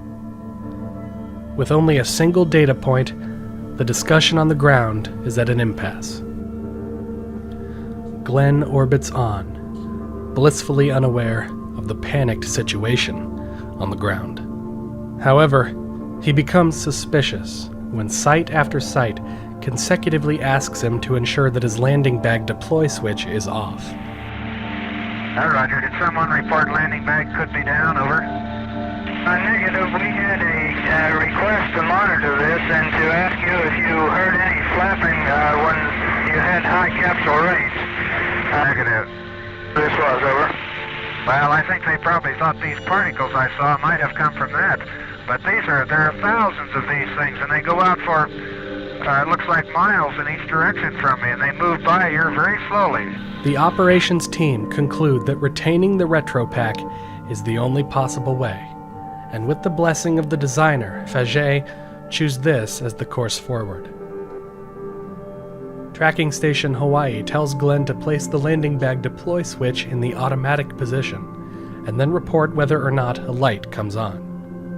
From this query, Glenn mentally deduces what the situation is. Wally Schirra, in California, communicates to Glenn that the retro pack would have to be left on during re-entry. Glenn gently presses him to admit why, but he doesn't push it. Glenn knows what the problem is, but he also knows people are listening. Glenn is frustrated that Mission Control are not being entirely honest with him as to the situation of his own spacecraft. In Glenn's judgment, the astronaut should be kept fully informed of all possible issues, lest they lose communication, with the ground. This is Capcom Pression 7. We are recommending that you leave the retro package on through the entire re-entry. This means that you will have to override the 05G switch, which is expected to occur at 0443. This also means that you will have to manually retract the scope. Do you read? This is Friendship 7. What is the reason for this? Do you have any reason? Over. Not at this time. This is the judgment of safe flight. Roger. Say again your instructions, please. Over. After just 3 orbits, it is decided to initiate retrofire. After just 3 orbits, Glenn is coming home. 5, 4, 3, 2, 1, fire. Roger. Retros are firing. Yeah, baby. Are they ever? It feels like I'm going back toward Hawaii.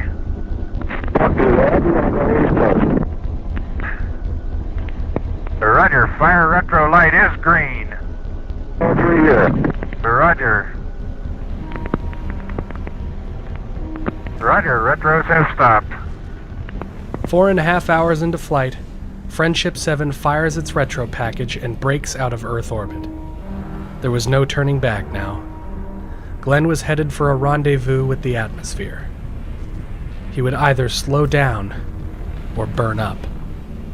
Glenn starts to hear noises that he describes as small things brushing against the capsule. The orbital re-entry does not impart the high G-loads of the ballistic flights. Its trajectory is much more depressed, and the spacecraft remains in the high atmosphere for quite a bit longer. But it does impart much higher peak temperatures. Glenn experiences his worst emotional stress of the flight as he watches burning chunks fly by his window.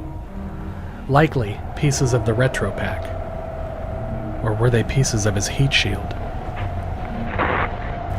This is Friendship 7. I think the pack just let go.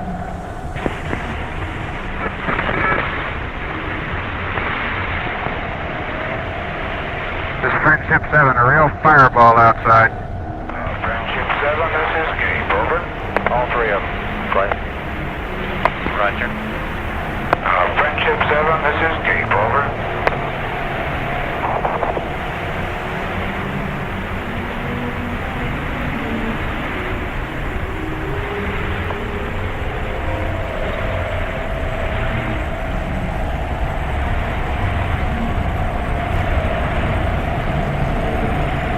Okay, Friendship 7, over.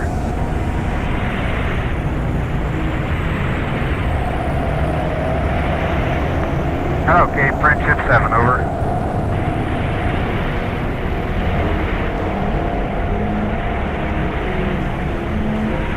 Okay, Friendship 7, do you receive, over? I'm getting all kinds of contrails and stuff outside out here.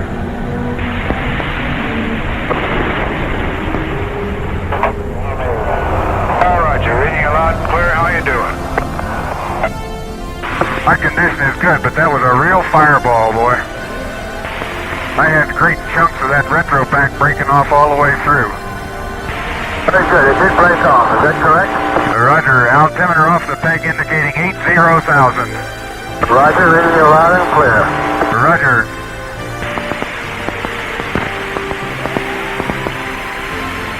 Seven, this is Steve. As you read, you will be within 1 mile of the uprange destroyer. Recovery weather is very good. Over. Roger, understand. 5,000, stand by. Mark.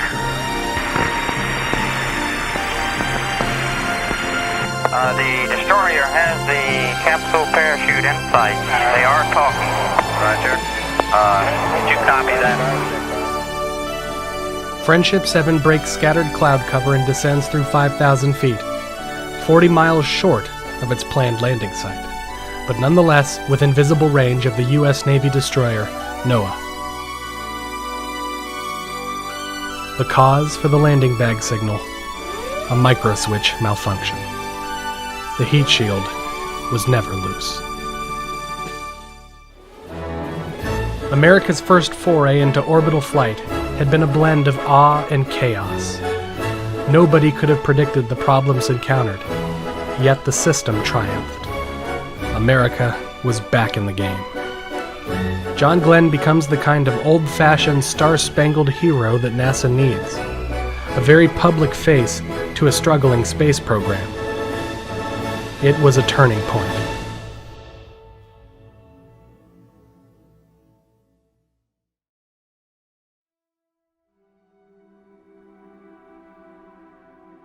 An unfortunate side effect of this is that Glenn would not be considered for future spaceflights, much to his own disappointment. After coming so close, NASA dared not risk losing him again. He would now serve as a liaison to the public, a PR man. Glenn would eventually serve 25 years in the United States Senate, and would, after all, fly into space again, on the shuttle in 1998. The next flight, much like Liberty Bell 7, would have to prove that the Mercury capsule was capable of reliable operation. That flight is given to astronaut Deke Slayton and his ship, Delta 7. Donald Kent Slayton is a pilot's pilot. He flew tactical bombers in the Second World War, and learned to traverse the skies when doing so was more of an art and less of a science. Like many of the other Mercury astronauts, he drinks and smokes. Unlike the other astronauts, however, Deke Slayton suffers from cardiac dysrhythmia, which was apparently not detected during his application and medical testing. It is detected prior to the launch of Mercury Atlas 7, when Slayton is training in a centrifuge, and further testing leads to a diagnosis of idiopathic atrial fibrillation. Though he is deemed healthy enough to fly aircraft, NASA Administrator James Webb leads an internal investigation which ultimately disqualifies him for the flight. He is replaced by Scott Carpenter, who served as Glenn's backup for the MA6 mission. Deke starts exercising more regularly and abstains from drinking alcohol, but he won't get a chance to fly into space for another decade and a half. During this time, he serves as a senior manager of the astronaut office, and is ultimately given the responsibility for making crew assignments and selections. It is because of Deke Slayton that Neil Armstrong is the first man to set foot on the moon. Scott Carpenter renames the capsule to Aurora 7, and after a flawless countdown, absent from delays or technical issues, he rides the fire into the wild blue yonder on May 24th, 1962. Locks tanking. Water systems. Go. Range operations. Oh, you're cleared along. Mercury cap. Go. All restart lights are correct. Range ready light is on. 26. Eject Mercury in belt. Retract light. Belly goes out. Scope is in. Light is out. Got scope on. Understand scope is in. Captain Roger. Only momentarily 19 seconds. Understand. We're on the count. 15. 10. 5, 4, 3, 2, 1, 0. I feel the liftoff. The clock has started. Roger. Out and clear, Gus. Roger. Stand by for attack. Roger. Little bit of shaking. Very smooth. 3, 2, 1, lock. Roger. The backup clock has started. Roger. Clear blue sky. 32 seconds. 9,000. Fuel and oxygen steady. Cabin pressure 15.1 and dropping. A little rough through max Q. At 1 minute. Roger, you're looking good from here. Okay, 25 amps and the power is good. Roger, you're looking good. All the power is good. Roger, pitch is 56, you look. Roger, my pitch looks good. It's smoothing down a little bit now. I feel the pitch program starting over. Roger. The sky is getting quite black at 1:30. Elapsed. Fuel and oxygen is steady. leveling off at 6-2.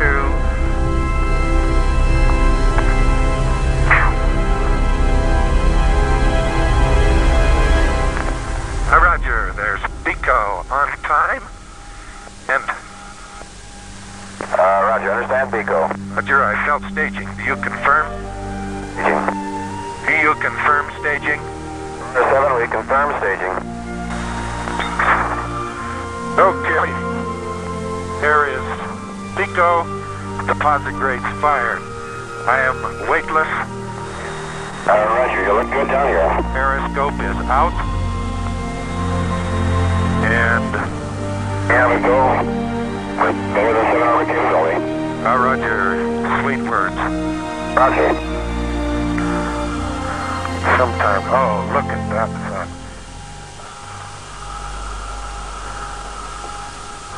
Red at this time. Oh, man.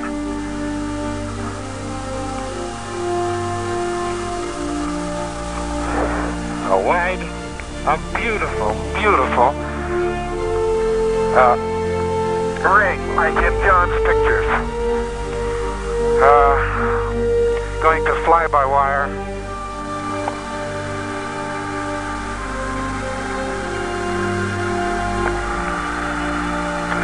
I am now photographing large cloud banks. What in the world happened to the periscope? Oh, it's dark. That's what happened. It's facing a dark Earth. It's quite dark. I didn't begin to get time to dark adapt. I have the fireflies. Hello, Glamis.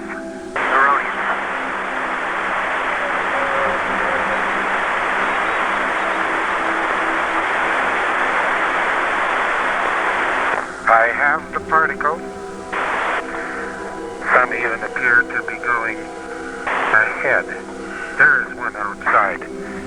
Almost like a light snowflake particle caught in an eddy.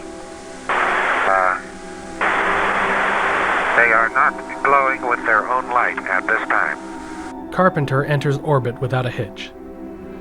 Glenn's flight had proven that an astronaut would in fact be able to function in zero-G. Carpenter would build on that experience.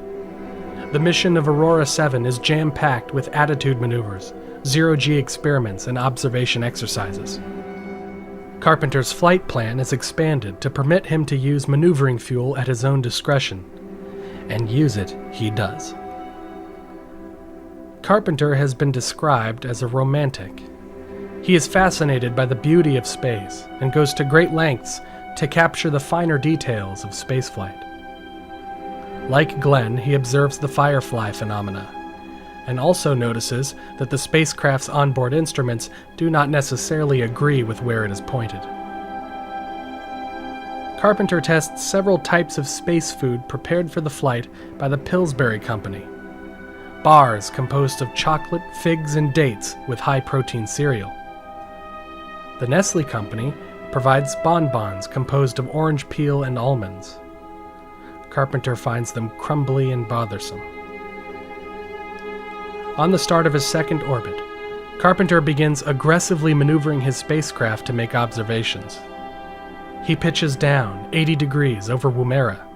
He yaws around another 50 degrees to observe air glow. He rolls the capsule until the Earth is directly above his window. On 6 separate occasions, he accidentally actuated the high-thrust RCS jets of the automatic system. He was now eating through both systems' fuel supplies. By the end of the first 2 orbits, Aurora 7's RCS propellants had dropped to 42% in the manual system and 45% in the automatic system. Tracking stations repeatedly remind him to conserve his fuel. Carpenter conducts a small internal experiment into microgravity. He observes the behavior of liquid in a weightless state inside a closed glass bottle. He also conducts an external experiment, deploying a multicolored balloon into space. The movement of the half-inflated balloon was erratic and unpredictable, but he managed to obtain a few drag resistance measurements.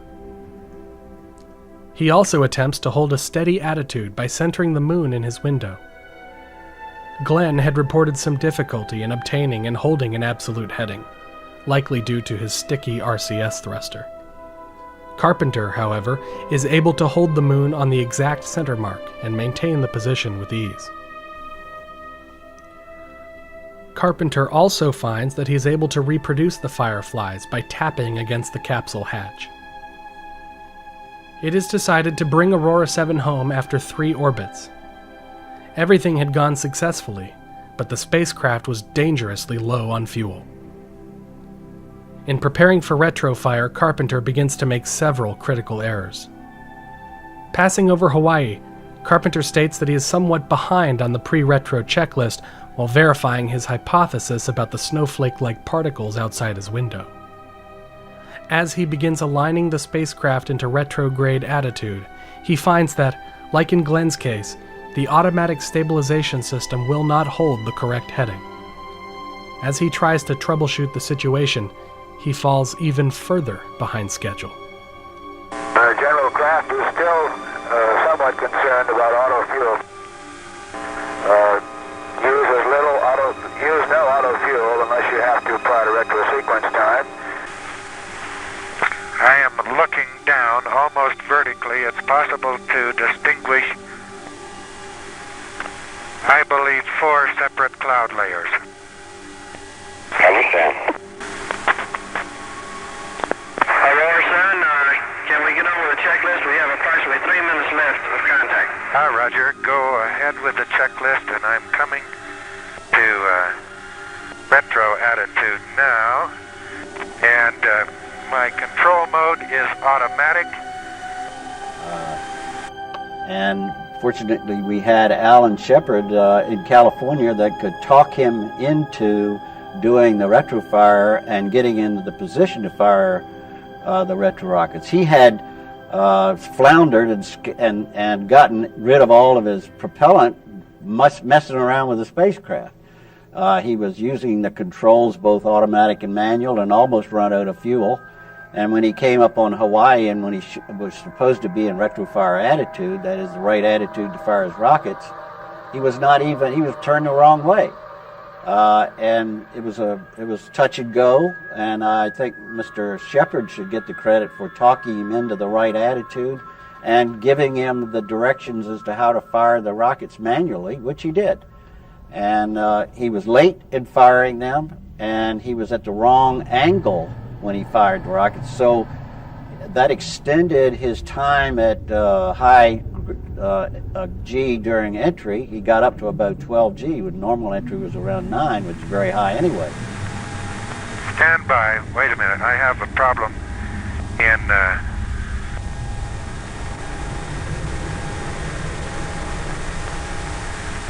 I have an ASCS problem here.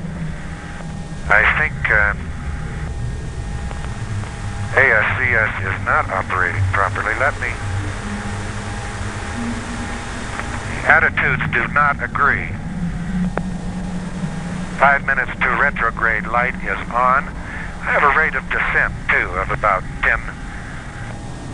12 feet per second. Aurora 7 is traveling at nearly 5 miles every second. Being even slightly off in timing or heading would translate to huge errors downrange. For 10 minutes, fuel from both systems is being used redundantly as Carpenter wrestles control away from the automatic system and hurriedly switches to the fly-by-wire control mode. Carpenter would have to push the button to ignite the solid fuel retro rockets manually and physically hold the correct attitude through the burn. At some point throughout this process, Carpenter becomes disoriented and loses track of what his heading is. When retrofire does come, it comes 3 seconds late and 25 degrees in the wrong direction. Retro sequence is green. All right, just check ASCS quickly to see if orientation mode will hold. Right, you'll have to use attitude bypass then and manual override. Roger. 4, 3, 2, 1, 0. Okay, fire 1, fire 2, and fire 3. I had to punch off Manually, I have a little bit of smoke in the capsule. That two's all, Scotty. Okay, I think they held well, Al. I think they were good. I can't tell you what was wrong about them because the gyros were not quite right. But retro jettison, 3 fuse switches are on. All right, we should have retro jettison in about 10 seconds. Roger. That was a nice gentle bump. All 3 have fired. Retro attitude was red. All right, we should have retro jettison now. Right then, at 34:10 on time. All right, Roger. How much fuel do you have left, both tanks? I have 20 and 5. Roger. I guess we better use... I'll use manual. On re-entry, unless ASCS holds you in re-entry attitude. Yes, it can. I'll have to do it with manual. By the time retrofire is completed, Scott Carpenter is out of manual RCS fuel, and his automatic system is down to 25%. Aurora 7 did manage to break orbit, but it's now heading for a splashdown point 200 nautical miles off target. During re-entry, he uses small spurts of whatever fuel he has left to maintain a slow roll and attitude stability throughout the descent. Somewhere between 80 and 70,000 feet of altitude, Aurora 7 runs out of RCS propellant entirely. We're at 6.5 Gs. Red star holding to within 1.5 degrees per second, indicating about 10 degrees per second roll, right?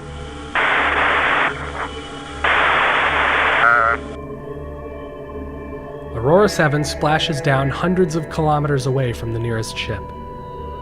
When Carpenter fails to raise a response by radio, he decides to leave his spacecraft. Opting to exfil through the auxiliary egress hatch at the top of the vehicle rather than through the primary side hatch, Carpenter inflates his life raft and crawls out into the ocean. It would be 1 hour and 7 minutes until Carpenter would be reached by recovery forces, who came upon him eating a candy bar and enjoying the view of the ocean. When he was picked up, he is quoted as saying, "I didn't know where I was, and Mission Control didn't either." This phrase, combined with his nonchalant attitude about the situation, enrages certain individuals in Mission Control, including Flight Director Chris Kraft. Because of this experience, Carpenter is blacklisted from future space flights. He will never fly into space again.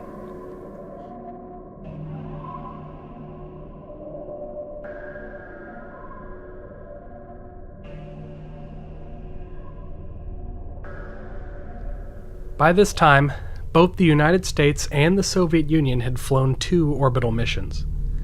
The Soviet second mission, Vostok 2, had stayed in space for just over a day, with cosmonaut German Titov making over 17 orbits. It soon becomes clear that flight duration would be the first contest in the long march to the moon. With duration as the new goal, Mercury Control is keen to avoid astronauts like Scott Carpenter, who liberally burned through his fuel. The pilot for the next mission, Mercury Atlas 8, would have to be Carpenter's opposite, someone who was strictly business and had little time for, quote, Mickey Mousing. They found their man in Wally Schirra. His flight, nicknamed Sigma 7, would not be scientific in nature, but rather a strictly engineering checkout on the durability of the Mercury spacecraft in orbit. Wally wants to fly the perfect mission. He cuts out any activity in the flight plan that he deems unnecessary. He approaches his mission with a test pilot's mind. Sigma 7 is aiming to double the duration of the previous missions, and will attempt to make 6 orbits of the Earth instead of 3.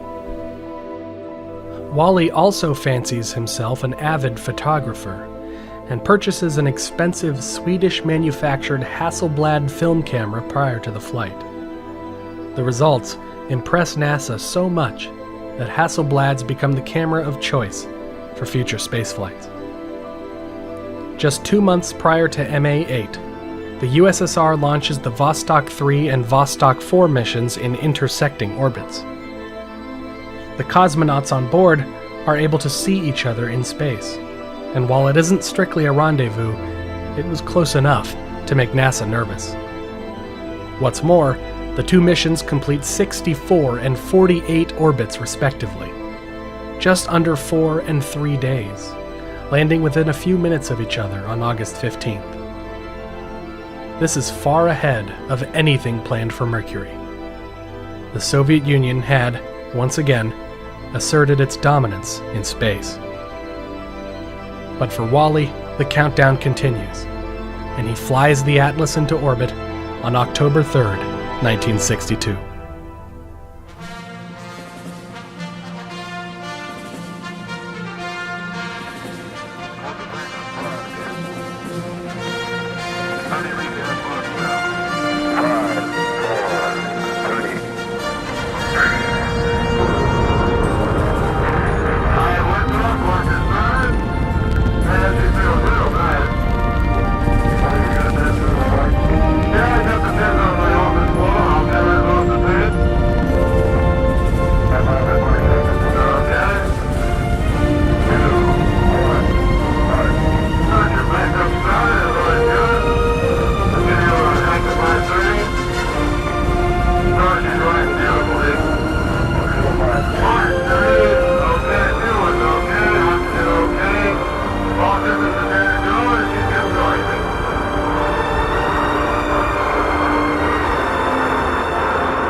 Standing by for tower, fuel looks good, oxygen looks good. Right, they're fine. Okay, I'm gonna push the torque and the sun's coming in the window now. Okay, there goes the tower. The tower really is a sign on. Hey, the Pico. Oh, I can see the flash. Right, you have a go from control center. Roger, you have a go from me and it's real fast. Right, you have a go from here. Roger, it looks real good. Are you a turtle today? Going to Vox record only. You bet your sweet ass I am. What time to get you on that one? Okay, I finished Vox record. During the boost phase, Capcom Deke Slayton pops Wally an interesting question. The Ancient and Honorable Order of Turtles is an inside joke between World War II pilots.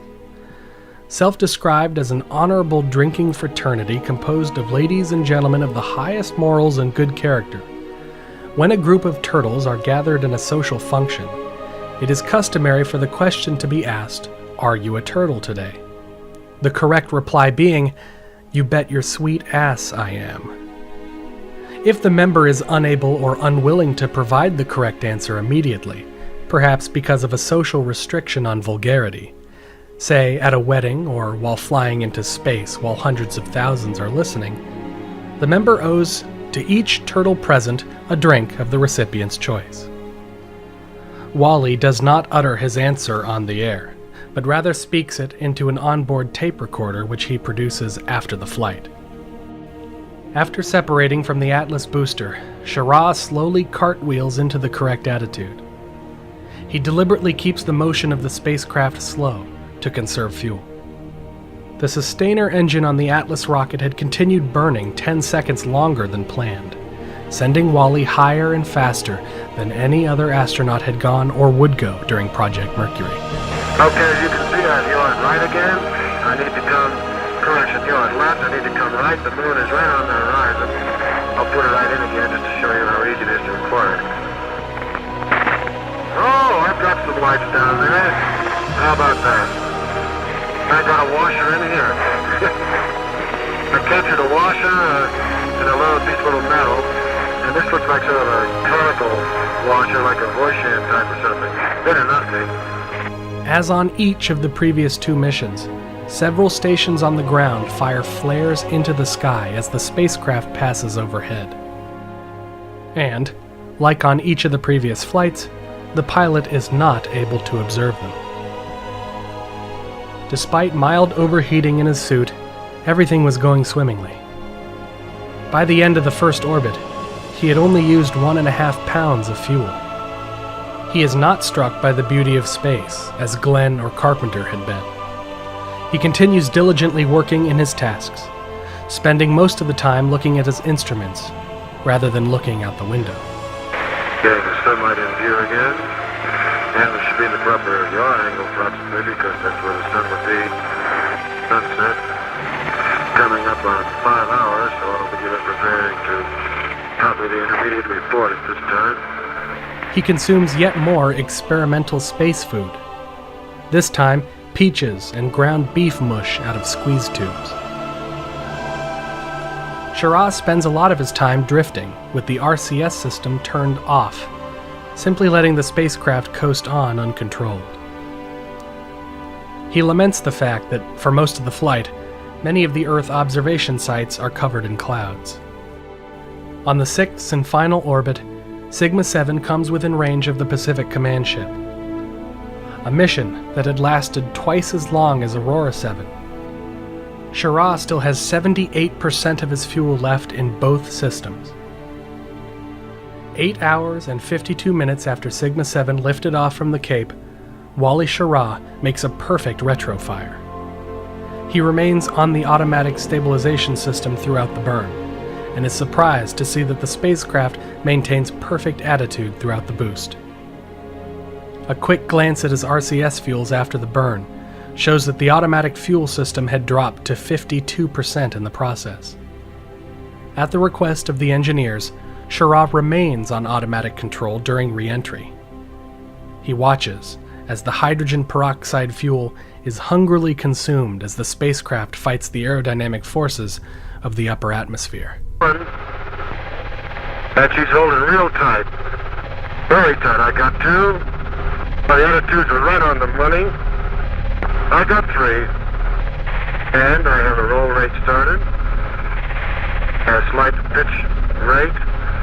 Not bad at all. I can see out the window for some strange reason at last. And the attitude looks very stable. I'm rolling right around the horizon. I can see the ion layer. I've inverted it this time. Coming up to 5.5 G. His command still holding. Coming up to 6.5 G. 7 G.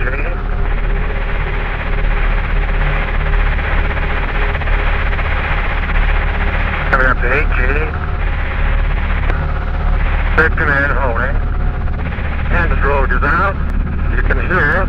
I can't see it because of the clouds. Attitudes are holding well. And your lever is in. RCS fuel is going pretty fast. I can see the drogue now. Drogue looks very good. I'm going arc stamp to, actually I don't need it. Big command is burning itself out. And the arc stamp is doing nothing, just sitting there.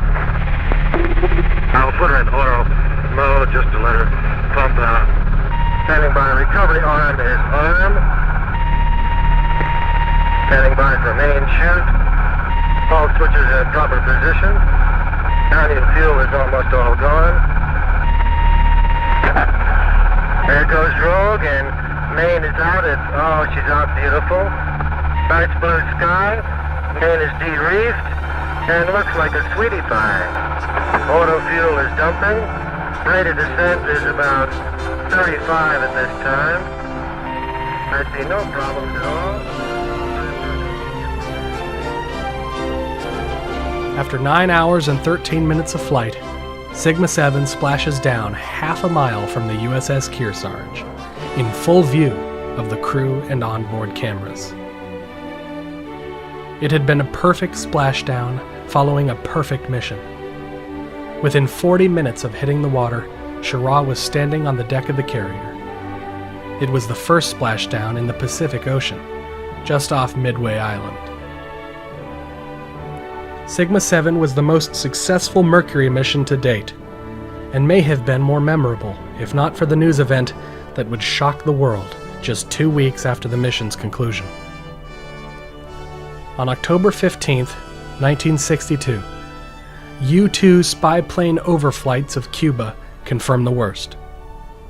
The deployment of offensive Soviet R-7 Semyorka ICBMs in the Western Hemisphere. The following international stalemate and naval quarantine comes to be known as the Cuban Missile Crisis, during which time the entire space program is shut down as Atlas missiles across the country, the same kind that are propelling Mercury astronauts into orbit, are armed with nuclear warheads and prepare to fly towards their targets inside Russia. It is the closest America has ever come to nuclear war. Within the past week, unmistakable evidence has established the fact that a series of offensive missile sites is now in preparation on that imprisoned island. The purpose of these bases can be none other than to provide a nuclear strike capability against the Western Hemisphere. The size of this undertaking makes clear that it has been planned for some months.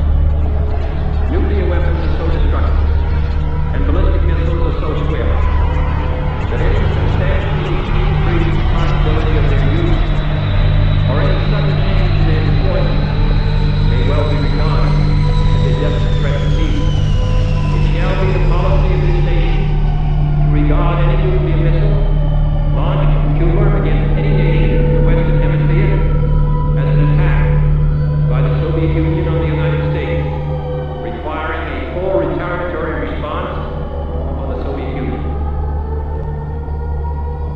Everyone by then, even those in the space program, had forgotten that, despite the bliss and grandeur of making mankind's first explorations of the heavens above, those explorations were being made on weapons systems which also make possible the absolute destruction of the modern world. The implications were very, very real, and the terrifying true nature of this possibility is laid bare during a few weeks in October 1962. A flashpoint that fizzles. America's military returns home from a war that never happened. The ICBMs of the United States and the Soviet Union across the world, the harbingers of mutually assured destruction, stand down for now. Well, I didn't know how worried I was looking. I was worried. There was no question about that. And until I saw the tape of the press conference, I didn't realize how worried I was. The success of Mercury Atlas 8 and the twin flights of Vostok 3 and 4 had been a death knell for Mercury. The project had brought much success, but NASA couldn't keep doing the same old thing for long. It was time to think bigger. And Kennedy's moon speech at Rice University in Texas sends a clear message to everyone. It's time to think bigger and move faster. Mercury Atlas 10, a flight which was originally assigned to Alan Shepard, is canceled. The next flight, MA9, would be Mercury's last, as NASA rapidly prepares the new two-man Gemini capsule and builds a brand new mission control center in Houston, Texas. Business of space operations involves very high risk.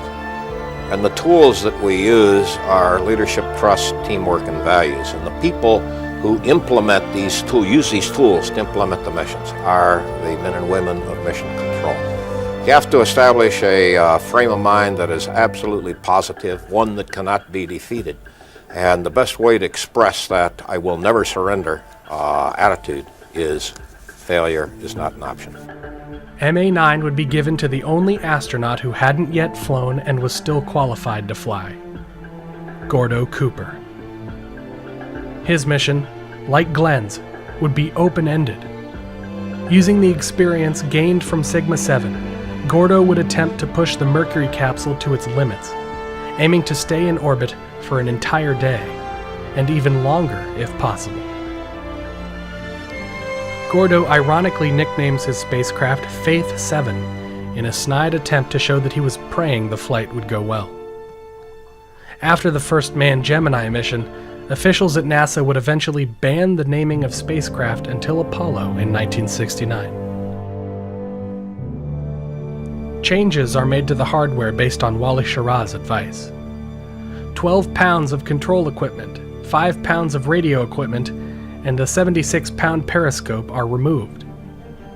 In total, there are 183 alterations made to increase fuel and electricity margins and to extend the life of the spacecraft. Several cameras are also introduced, including a slow-scan television camera that would allow Gordo to broadcast images of himself back down to the ground. For the day-long mission, the capsule Faith 7 weighs over 3,000 pounds, or 1,400 kilograms. Because Faith 7 will orbit nearly every part of the Earth from 32.5 degrees north to 32.5 degrees south, a total of 28 ships, 171 aircraft, and 18,000 servicemen are assigned to support the mission. May 15th, 1963. Gordo Cooper becomes the last American to fly into space alone, atop his lumbering Atlas missile. He flies forward into the unknown. 3, 2, 1. Roger, and lift off, and the clock is operating. Take my silent plane 7 on the way.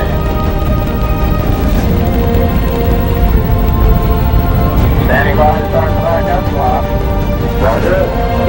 3, 2, 1. Roger, and the backup clock is running. Roger, you look good as well. Roger, feel good, buddy. Quick sport. 30 seconds and fuel is go. Oxygen is go. Cabin pressure on the top fairing altimeter is working. Roger, you're looking beautiful. What an afterburner. That's the beauty. Your clocks are in sync. 1 minute and fuel is go. Oxygen is go. Cabin pressure 10 psi on schedule. All systems go. Roger, we have a good go here and pitch 50. Roger, 1 minute 30 seconds. Fuel is go. Oxygen is go. Cabin pressure 6 psi. Roger, pitch 32 looks good. Roger. Sun is coming in the window, yeah? Roger, we're standing by for your Pico. Roger, your Pico. Roger, your Pico. Confirm staging. Pico staging. We're good on Pico time. Pico should be nominal. Roger. Close the power. Roger, confirm your power. Roger, let's go. Switch off. Retro Jetson, switch off. You look real pretty here. She's not real pretty. From what we can overhear in this conversation, as amateurs on the ground, everything was going perfectly and dead on schedule. Step cap green, Seco, I'm on aux damp. Going fly-by-wire. Everything is green here. Phase 7, this is Canary Capcom. Roger, Canary Capcom, Phase 7, reading you loud and clear.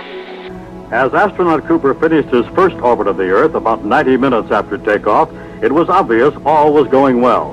Now came the time to decide how many trips he would make as his first goal. That decision was announced by Colonel John Powers, Information Officer for Project Mercury.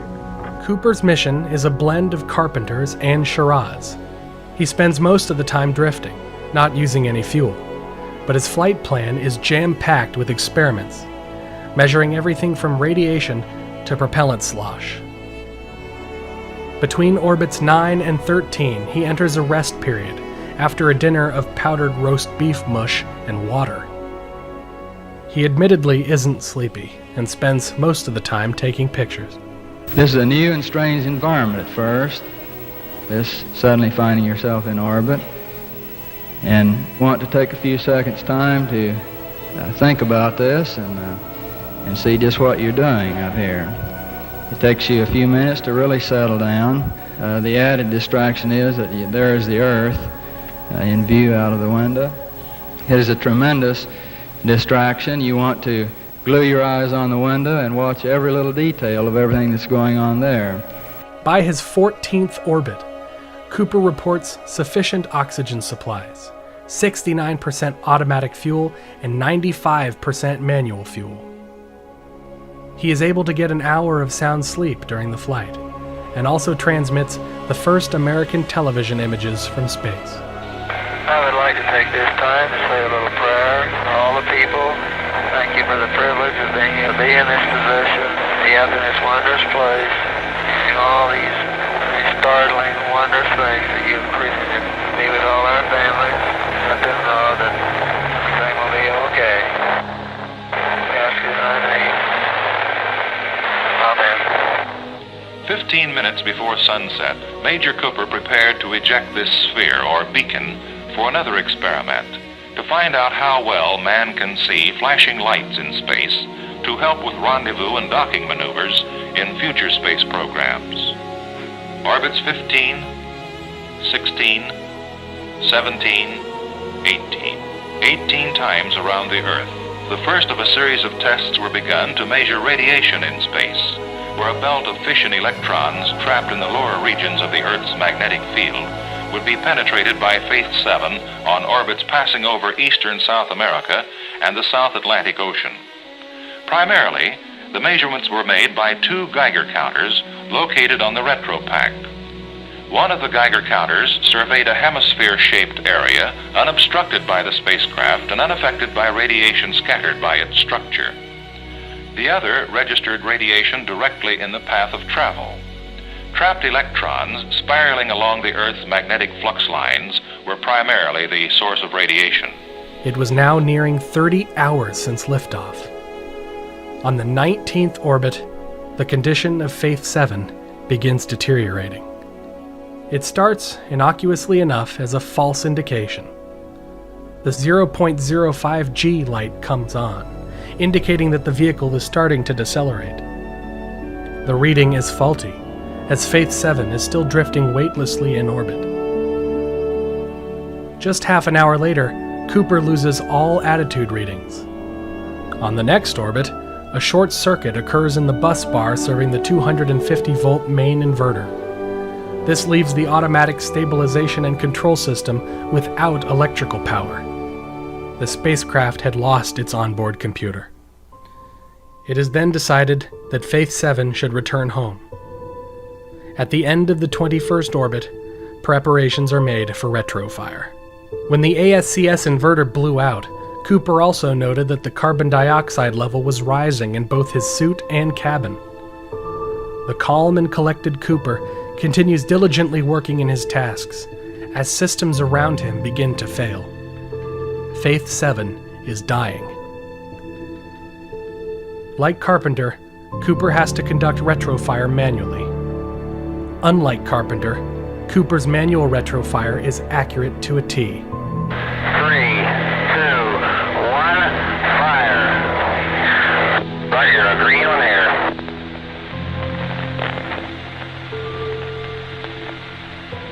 Roger, I think I got all 3.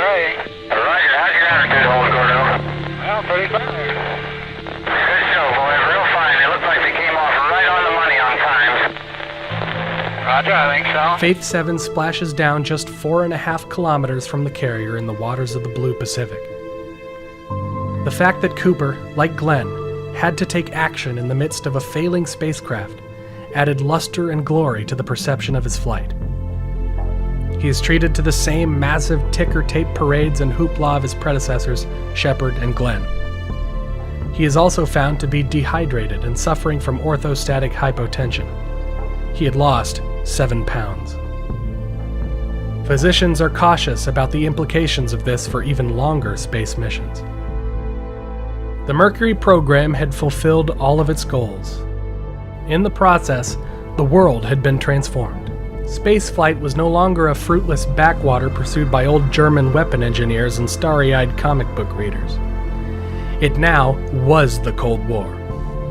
It was the new theater upon which the technological prowess of the two most powerful nations in Earth's history would be decided. But the president that had made it all possible would not even live to see the first American two-man flight into space. John F. Kennedy would fall to an assassin's bullet on November 22, 1963, just days after touring the new space complex being built to facilitate the launch of a huge new family of rockets called Saturn. In the meantime, the upcoming Project Gemini would either make or break America's march to the moon.